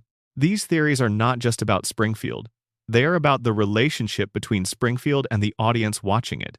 The radiation theory requires an audience willing to look at the visual evidence the show has been presenting for 36 years and take it seriously rather than treating it as art style. The coma theory requires an audience willing to read the show's emotional logic as intentional rather than incidental. The prediction phenomenon requires an audience capable of distinguishing between pattern recognition and confirmation bias. The location theory requires an audience willing to see the deliberate ambiguity as a choice rather than a continuity failure.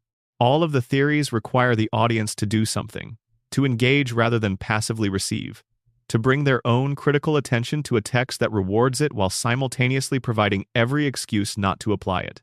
The show has been designed, consciously or not, to be watchable at multiple levels simultaneously. At the surface, it is a comedy about a stupid man and his family and their stupid town. You can watch it at this level for 36 seasons and never feel you are missing anything essential. The jokes work on their own. The characters are funny. The situations are absurd in productive ways. The show delivers what it advertises, and you can leave it there. But there is another level, the level where the three-eyed fish is not a joke but evidence, where Homer's survival rate is not cartoon convention but a symptom, where the reset is not lazy writing but a mechanism, where the couch gag is not a production convention but the show's most fundamental statement. At this level, The Simpsons is a different show. Not a better one necessarily, just different, more complex, more uncomfortable, more precise in its diagnosis of the specific American conditions it has been describing for 36 years. And the show gives you both. Simultaneously, the joke and the truth beneath the joke, present in the same frame, available to whoever is looking. This is the show's most sophisticated trick. It makes itself available at whatever level of attention you bring to it, and it rewards more attention without demanding it. You can watch it casually and have a fine time. You can watch it carefully and find something that was put there specifically for the careful watching. Most things are not designed this way. Most entertainment either demands your full attention or does not reward it. The Simpsons operates differently. It meets you where you are and then, quietly, offers you a little more if you want it. The theories exist because some people wanted more. They brought the careful watching and found the buried signals, the accumulated evidence, the patterns that reward sustained attention, and then they started talking to each other about what they found. And the show, to its credit, did not discourage this. It put the fake deleted scene out and called it a hoax. It animated the alternate Burns shooting endings and released them with winking commentary. It put Al Jean in front of a camera to deny the coma theory in terms that did not actually address the coma theory's strongest arguments. It kept the conversation alive while maintaining plausible deniability. Because the theories, whether or not they are true, do something for the show that the show cannot do for itself. They give 36 years of episodes a coherent architecture. They make the running length feel intentional rather than arbitrary. They transform what could be read as creative inertia, the inability or unwillingness to end, into something that reads as sustained purpose. If the coma theory is true, every episode is part of a single vast narrative about a dying man's love for his family. That is a profound thing. If the radiation theory is true, every episode is part of a portrait of institutional contamination and its biological and cognitive consequences. That is a significant thing. Neither of these readings are what the show set out to produce in 1989. But both of them are available in the material the show has produced across 36 years, available because of the theories. Because the theories teach you how to look at it. The audience that watches Springfield carefully, that builds the frameworks and tests the evidence and asks the questions that the characters cannot ask, is not misreading the show. It is completing it. It is doing what the characters inside the dome cannot do. It is looking at the three-eyed fish and following the implications. It is asking why the safety inspector has an IQ of 55 and following that answer to where it leads. It is watching Maggie check that the room is empty before mimicking the trigger pull and taking the sequence of actions seriously. The show provides the evidence. The audience provides the attention. And together, over 36 years, they have built something that neither the show nor the audience could have built alone. A portrait of Springfield. Complete, true, disturbing. The most detailed, most sustained, most carefully constructed portrait of a specific kind of American dysfunction in the history of the medium. Built inside a comedy about a man who falls down a lot. Number. Expansion, the last season that has not been written yet. The Simpsons will end eventually. Not tonight, not this season, perhaps not for another decade, but at some point the show that has been running since the 17th of December, 1989, will produce its final episode. The final couch gag will play. The final story will resolve. The final credits will roll over Springfield one last time. And what will happen in that final episode? The honest answer is that nobody knows. The show has not committed to a finale structure or a narrative destination. It has operated for 36 years without accumulating the kind of intentional forward momentum that leads somewhere specific. Each episode is self-contained. The mythology has been built by accumulation rather than by design. But if you hold all the theories we have discussed tonight, a shape emerges for what a true ending might look like. Under the coma theory, the final episode would be the moment Homer dies. Not depicted as Homer dying in Springfield, not a narrative in which the character is killed, but the moment when the dreaming mind finally loses its capacity to sustain the simulation. When the hospital room monitoring equipment produces the sustained tone, that means the brain has stopped generating. And with it, the world of Evergreen Terrace simply ends. Peacefully. The family on the couch, the image held for one last moment, and then dark. Homer found his way home one last time, and then the dream was over. Under the radiation theory, the ending would be something stranger. Perhaps the contamination reaches a threshold beyond which it can no longer be sustained in biological organisms. Perhaps Springfield's residents, their bodies so fundamentally altered by decades of exposure, finally transform into whatever the radiation has been making them into all along. Not necessarily death, possibly something else entirely. A different kind of existence, in a town that has been building toward it since the first fish was pulled from the river with 3 eyes. Under the collective denial framework, the ending would be the moment Springfield can no longer maintain its agreement. The moment the truth becomes too large to contain within the social structure of denial. The real Seymour Skinner comes back from wherever the train took him. The dome comes down in a way that cannot be reset. Something happens that the community cannot absorb and forget and return to baseline from. And in that moment, Springfield would have to decide: truth or continuation, acknowledgement or denial, growth or the permanent present.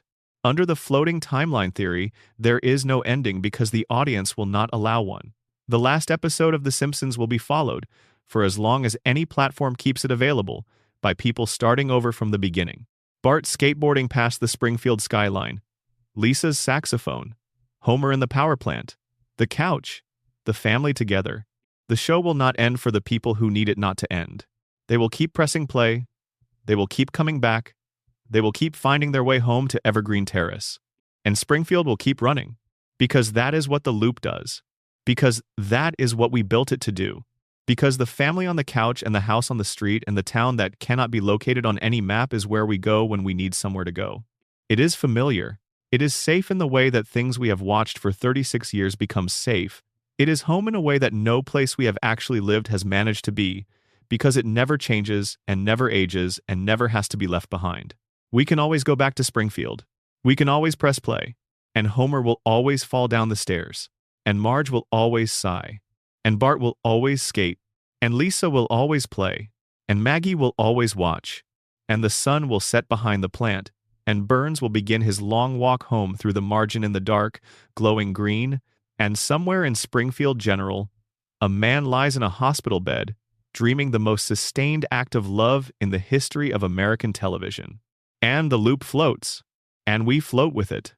And none of us can quite explain why we keep coming back. But we do. We do.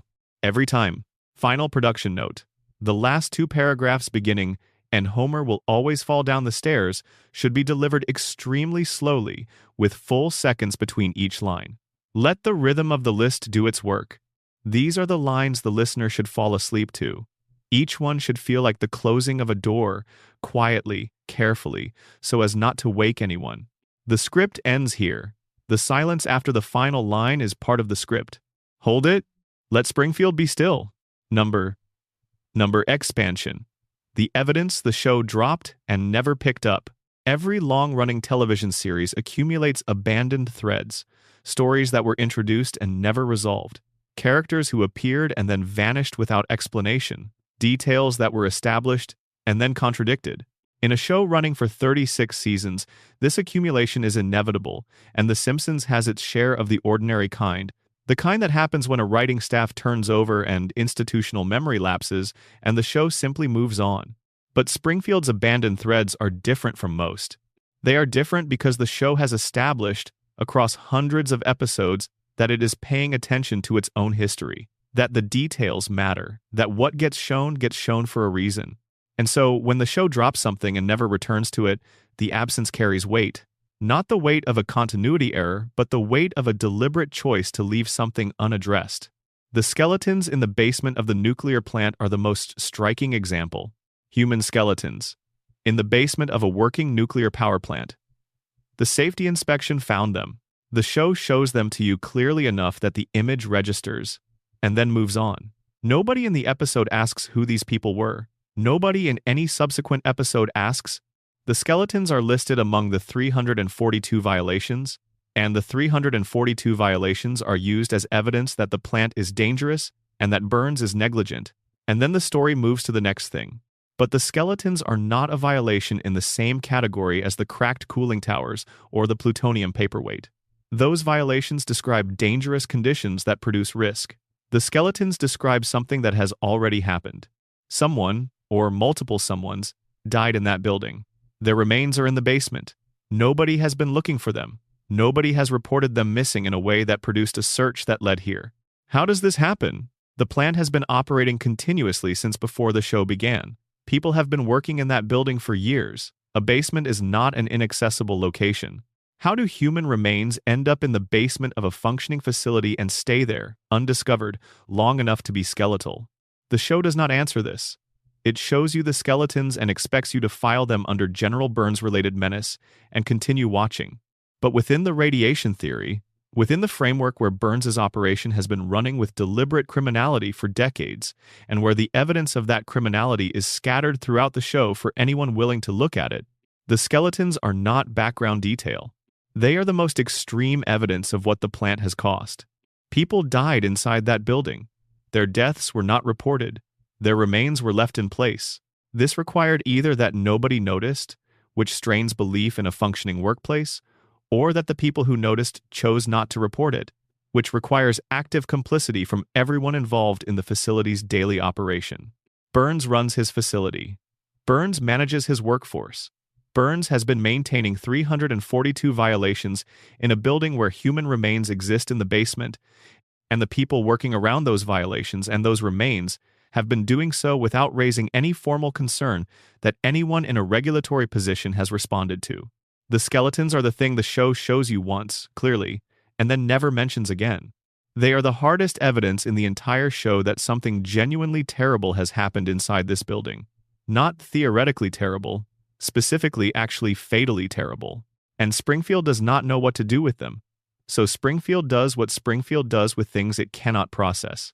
It forgets them. The fossil record of Marge's ambitions is a different kind of abandoned thread. The show has, across its run, depicted Marge pursuing things outside her domestic role, with a consistency that suggests the writers have always understood that she is a person with interests and capabilities that her life as Homer's wife and the family's manager does not fully express. Marge has been a police officer, a real estate agent, an artist, an entrepreneur, a university student, a player in various local political situations. She has demonstrated, across these episodes, genuine capability in every domain she enters. She is organized, perceptive, and capable of sustained effort toward a goal. And each time, the episode ends and she returns to Evergreen Terrace. The role she tried returns to being a past tense thing. The capability it demonstrated does not translate into any lasting change in her position within the family or the community. This is partly the floating timeline doing what it does, preventing accumulation. But it is also the show depicting something true about the specific constraints on Marge's life. She has the capacity to be things that her current life does not allow her to be fully. And the structure of her family, the needs of her husband, the demands of her children, the shape of a life in Springfield, continuously draws her back before the capacity can become something sustained. The show is not critical of Marge for accepting these constraints. It treats them with genuine respect for the difficulty of her position, but it has never fully resolved the tension it keeps introducing between what Marge is capable of and what Marge's life allows. That tension is another of Springfield's abandoned threads, present across 36 seasons, never addressed on its own terms. The question of what Bart Simpson will become is the abandoned thread that generates the most speculation. The show has given Bart genuine capabilities alongside his more famous delinquency. He can be a leader, he can be loyal, with a depth that surprises the people who only see the surface behavior. He has demonstrated, in specific episodes, a capacity for empathy and strategic thinking that the school system Springfield has given him has never found a way to develop. He is not unintelligent. He is unmotivated by the things the available motivational structures offer. What would Bart be if he had been in an environment that could develop what he actually has, rather than trying and failing to develop what the curriculum requires? The show has glimpsed this in specific episodes and then returned him to the baseline. The potential is there, visible, established. The resolution is not. And these threads, the skeletons, Marge's ambitions, Bart's uncultivated depth, are threads about what the system costs. Not the contaminated water cost, not the cognitive damage cost. The cost of lives lived within structures that do not see or develop what is in them. Burns does not just poison the water. He presides over a town where the skeletons stay in the basement, and Marge goes back to the kitchen, and Bart's particular intelligence has no channel that the available institutions can provide. The cost is not only biological, it is the accumulated cost of everything that does not get to be what it could be because the system was built for something else. Number.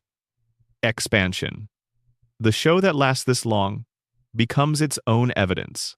Longevity in television is unusual enough that when it occurs, it becomes self-referential. The show that lasts long enough becomes evidence of its own staying power. Its audience does not just watch it, they grow up with it. They age around it. They form their understanding of humor and family and American life, and the specific texture of domestic comedy through their long relationship with it. The Simpsons has been in continuous production since before most of its current audience was born. There are people watching it today who have never lived in a world without it. For these viewers, Springfield is not a creation they discovered. It is something that was already there when they arrived, that has always been there, that seems in some fundamental way to have always been there. This is what cultural mythology is. Not content that is specially made, but content that becomes part of the background of existence. That stops being something you watch and starts being something you live adjacent to. Something that shapes the imaginative furniture of the culture without requiring anyone to consciously engage with it. The Simpsons has achieved this level of presence. And what it means, practically, is that the show's observations about American life have been absorbed into the culture at such depth that distinguishing the show's influence from the culture it is observing has become difficult. Springfield looked like America in 1989. America has been shaped by 36 years of looking back at Springfield since then. The relationship is recursive now. The show describes the culture. The culture is shaped by the description. The show describes the changed culture. The culture is shaped by that description too. This is what the prediction phenomenon is actually about. Not prophecy, not time travel, not unusual insight. The show has been embedded in American consciousness for so long that the things it described have had time to become self-fulfilling. The joke about media consolidation was made in a culture that was already heading toward media consolidation. But the joke also normalized the destination, made it feel inevitable, and when the destination arrived, the culture recognized it because the show had prepared it. Culture does not passively receive entertainment. It is shaped by what it watches, especially what it watches consistently over long periods. 36 years of Springfield has shaped what Americans find funny, what they expect from authority figures, what they think of nuclear power, what they associate with terms like corruption and incompetence, and unconditional love and the specific chaos of family life. We are all, in some small way, people who grew up next to Springfield, who have spent our lives in its cultural neighborhood, whose sense of how the world works has been quietly influenced by 36 years of this particular portrait of how the world works. That is the show's deepest prediction. not Trump or the smartwatch or the Higgs boson. The prediction that if you keep showing people a version of their world accurately enough for long enough, they will recognize it when they see it. And eventually they will start to recognize it as true, not just in the show, but in the actual world around them. Springfield is real, not geographically, not with literal yellow skin and 4 fingers, but in the structural sense. In the sense that the relationships the show depicts between power and community, between institutional capture and democratic accountability, between what communities are told and what is actually happening to them, these relationships exist in the actual world. They are everywhere, and The Simpsons has been mapping them for 36 years in a language accessible to anyone willing to watch a cartoon about a stupid man and his family. That is the show's project, hidden in plain sight, running continuously since 1989, never finished. Never quite finished. Number. Expansion. One more night in Springfield. It is late now. Whatever time it is where you are, it is later than it was when this started. The hours have moved through while Springfield has held still. The way Springfield always holds still while the world moves around it. The plant is running. It runs at all hours. The lights of Springfield are on because the plant is running, and the plant is running because Burns built it this way, built the dependency into the infrastructure, ensured that the lights and the heat and the power of the town all flow through a single choke point that he controls. The lights will be on when you wake up. The plant will still be running. Homer is asleep on Evergreen Terrace. Marge beside him. The kids in their rooms. The dog somewhere in the house, his eyes closed, dreaming whatever dogs dream in Springfield, which may look different from what dogs dream in other places. Burns is in his house, the enormous dark house at the edge of town, where the architecture reflects the ambitions of a man who has been accumulating things for a very long time. He is there after the treatment, after the walk through the woods, after whatever the evening held. Smithers has confirmed the next appointment. The schedule is managed. Burns will make it through the week. Ned is praying, or trying to sleep, or lying in the dark beside the absence where Maud used to be, having the specific kind of conversation with God that involves one party speaking and the other party maintaining the silence that has been, in Ned's experience, the divine response to everything he has offered. Maggie is watching the ceiling of her room, or sleeping the way infants sleep, totally and without architecture, her enormous eyes closed behind their enormous lids, her pacifier moving with whatever dreams visit the mind of the most capable person on Evergreen Terrace. Lisa has her light on. It will be on for another hour at least. She is reading something, or writing something, or playing her saxophone softly enough that the household can sleep around it. She is 8 years old, and she knows more about what is wrong with her town than anyone else in it has ever been willing to say out loud. And she will wake up tomorrow and try again. Because that is what Lisa does. And Bart is asleep with the light on, still dressed. Whatever scheme was occupying him today fading into the particular kind of rest that comes to 10-year-olds who have spent the day fully. He will wake up tomorrow unchanged. He will walk out the door, and Springfield will have Bart again, in all his particular productive chaos, finding the gaps in the system and pointing at them with his skateboard. The town is quiet. The plant runs. The water carries what it carries.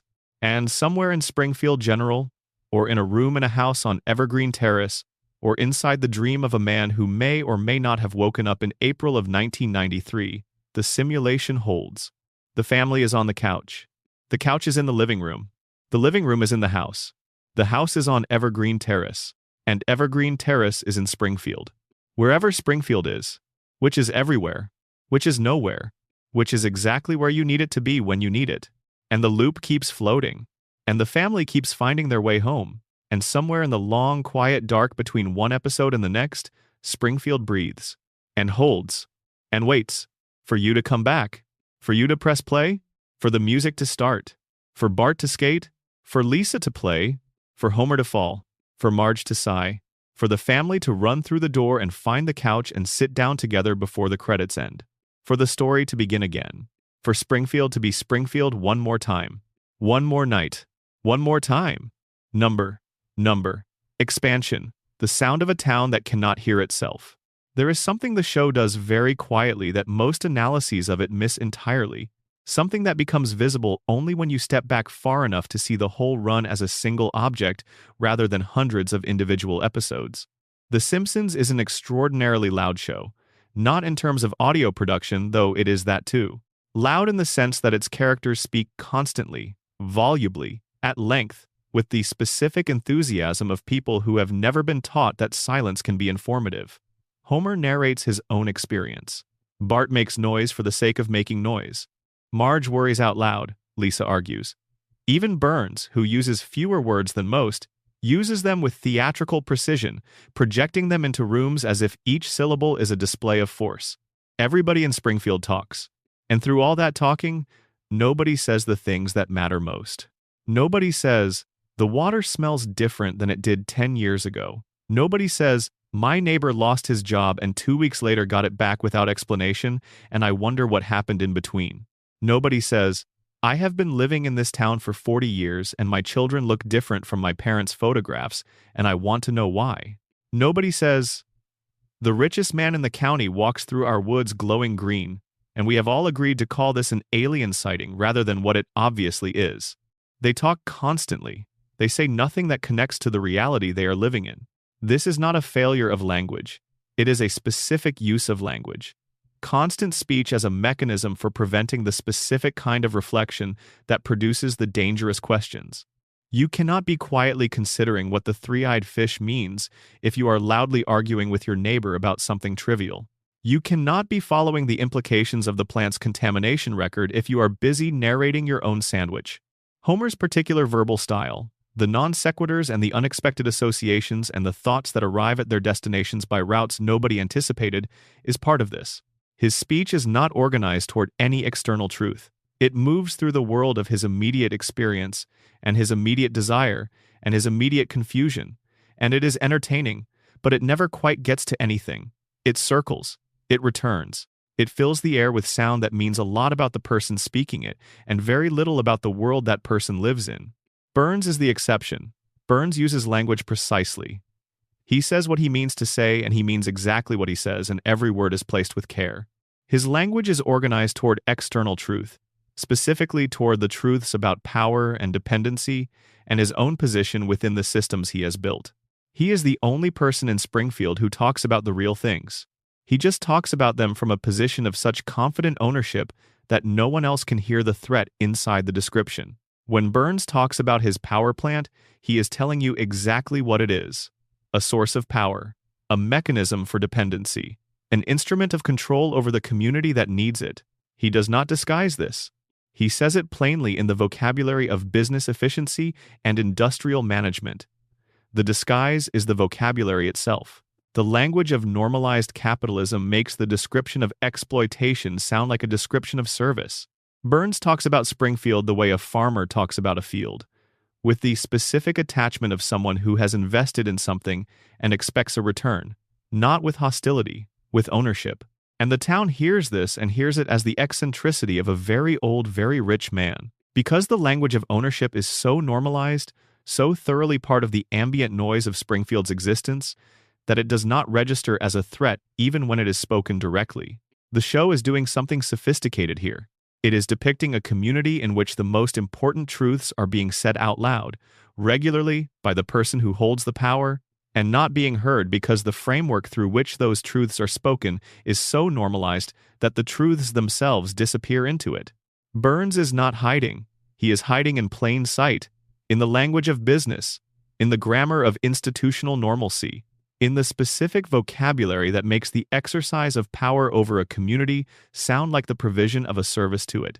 And the community, talking constantly, loudly, about everything except the things that matter, cannot hear him. They are too busy making noise. Number, expansion, what you carry out of Springfield. At some point, the credits roll for the last time tonight. The story ends here, or wherever you are when you fall asleep, wherever the voice finds you and the words stop being words and become something closer to weather, something ambient and enveloping that goes on without demanding that you follow it. But before that happens, before the silence takes over and Springfield fades into the background where it will wait until the next time you need it, there is something worth carrying out. The theories we have explored tonight are not unified by their conclusions. They arrive at different places using different evidence and different logical structures. The radiation theory and the coma theory cannot both be straightforwardly true at once, at least not in their literal forms. The "who shot Burns" question has multiple plausible answers, and the show has committed to none of them convincingly.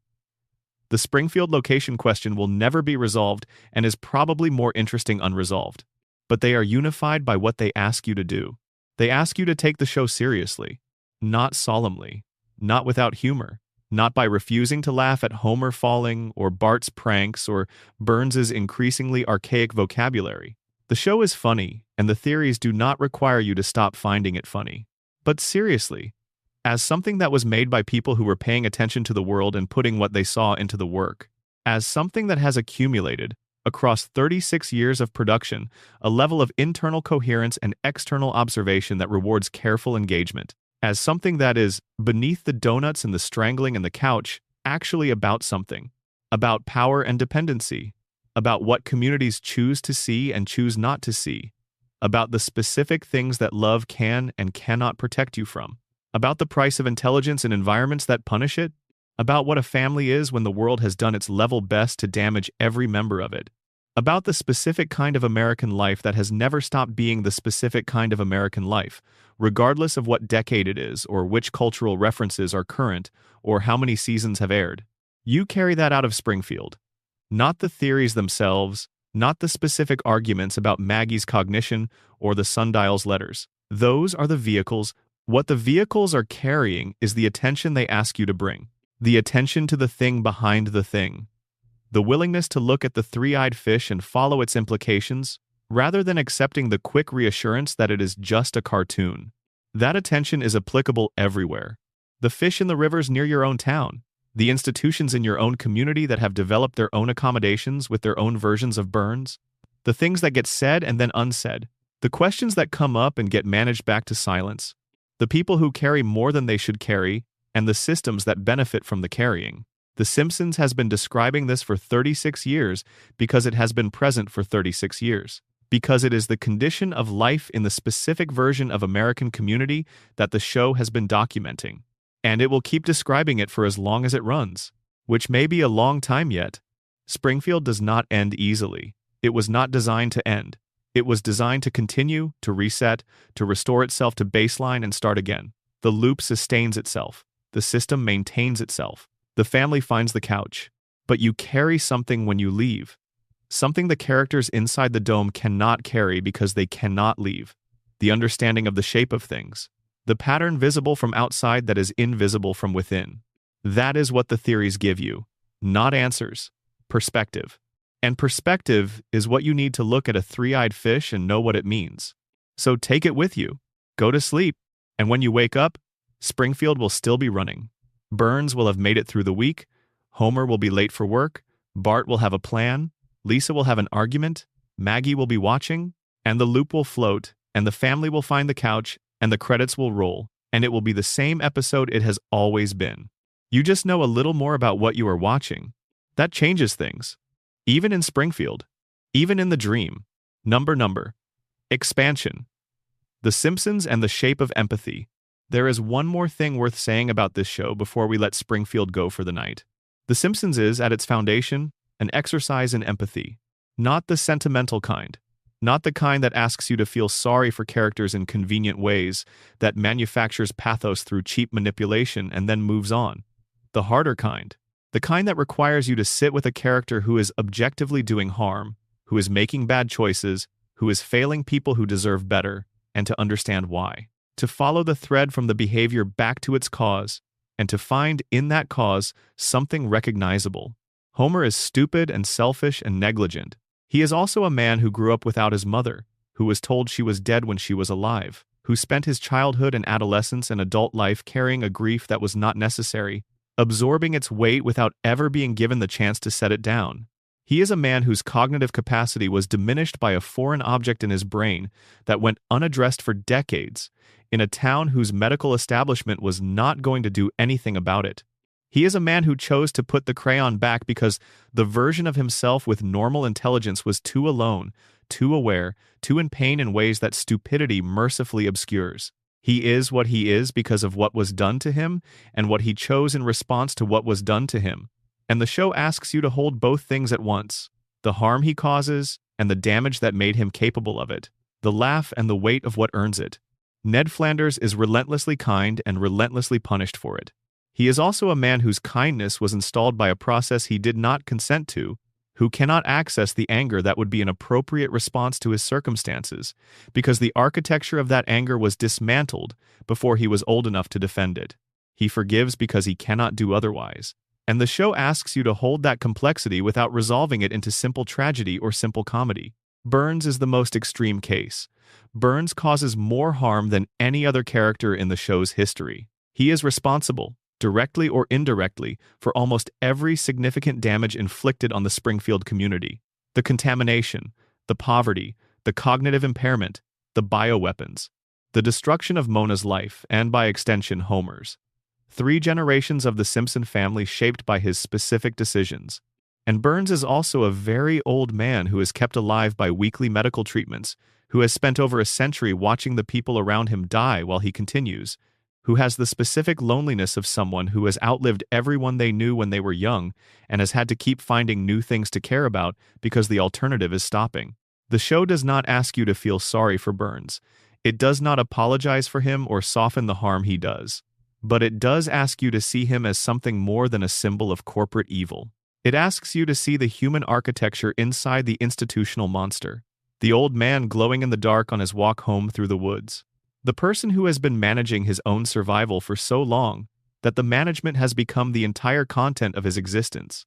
This is what the show has been doing for 36 years. Not teaching lessons, not advocating positions, not telling you how to feel about the plant or Burns or Springfield or America. Showing you people, in their full complexity, in their damage and their love and their capacity for both extraordinary kindness and extraordinary harm, in the specific ways that the systems they live inside have shaped them, and in the ways they have shaped those systems back, and trusting you to do something with what you see, not to solve it, not to fix Springfield, not to arrive at any conclusion about what the three-eyed fish means for your own relationship with corporate power or environmental accountability or the institutions that manage your daily life. Just to see it, to hold it, to carry the awareness that the distance between Springfield and your own town is smaller than the cartoon implies. The empathy the show offers is not comfortable. It does not leave you feeling good about yourself or the world. It leaves you feeling more awake, more aware of the architecture of the place you live in, more willing to look at the fish and follow its implications rather than accepting the reassurance that this is just how things are. That is what good work does. That is what this show has been doing for 36 years.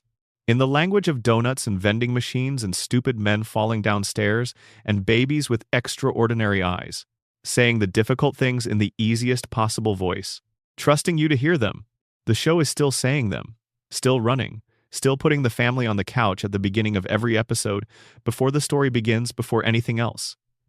The family arriving, the family together, whatever the story will bring, whatever disaster or revelation or impossible adventure the episode generates, this comes first. The family is here, they are all here. From that foundation, everything else follows.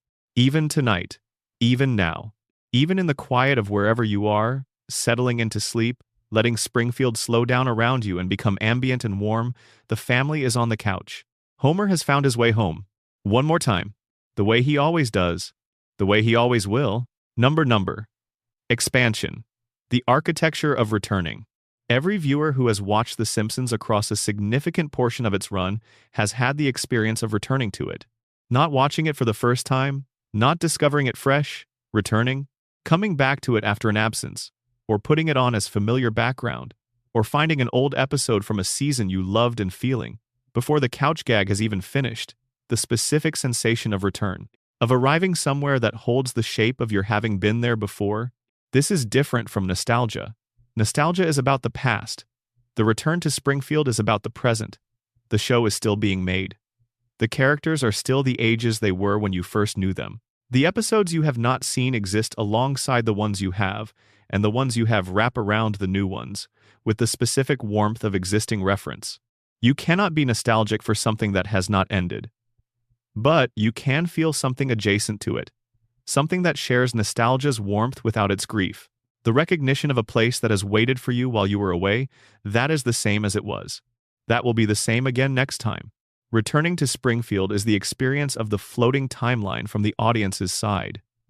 The characters have not aged because, from their perspective inside the show, time has not passed, but from your perspective outside it, time has passed.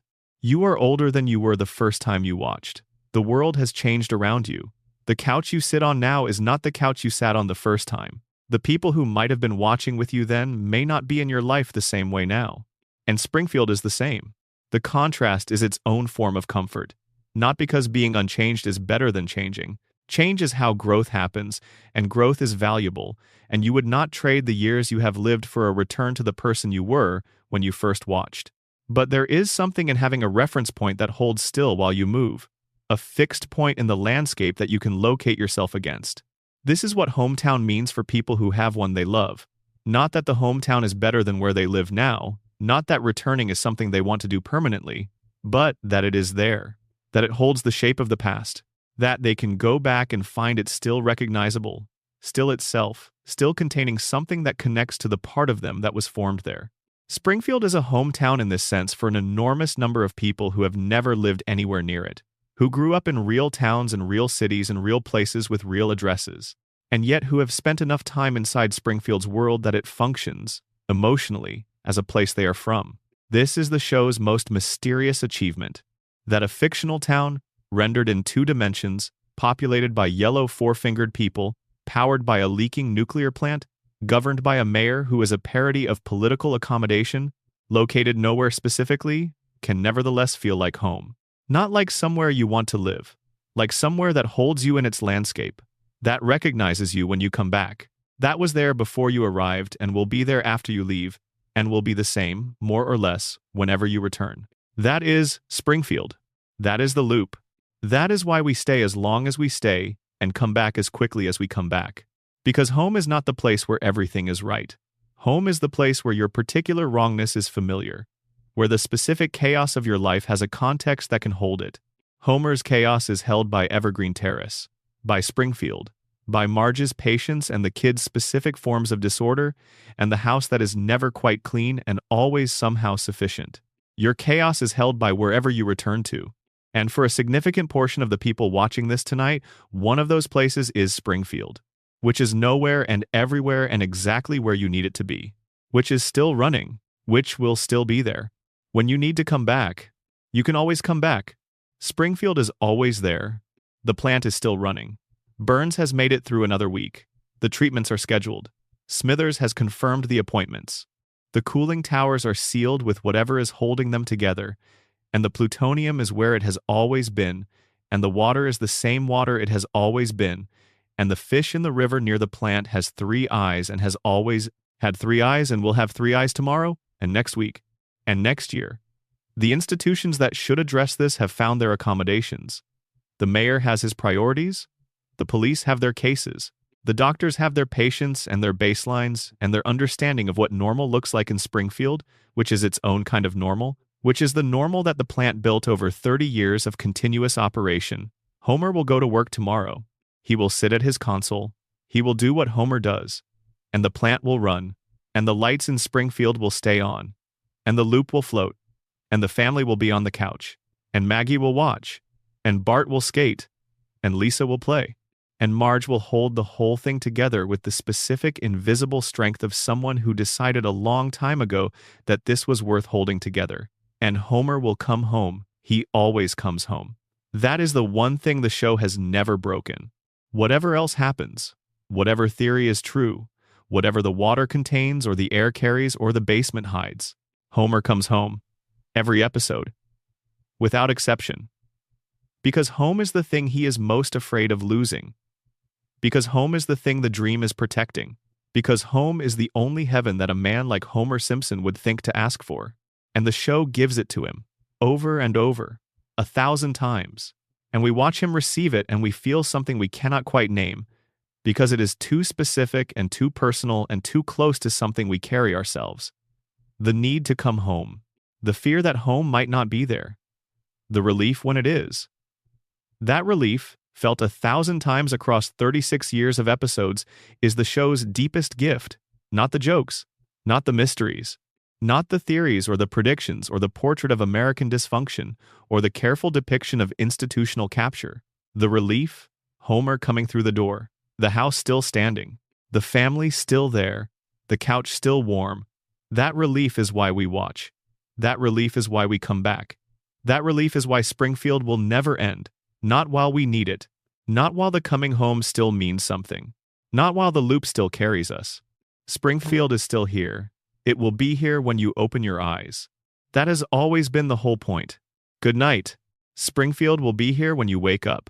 It always is. That is the whole point.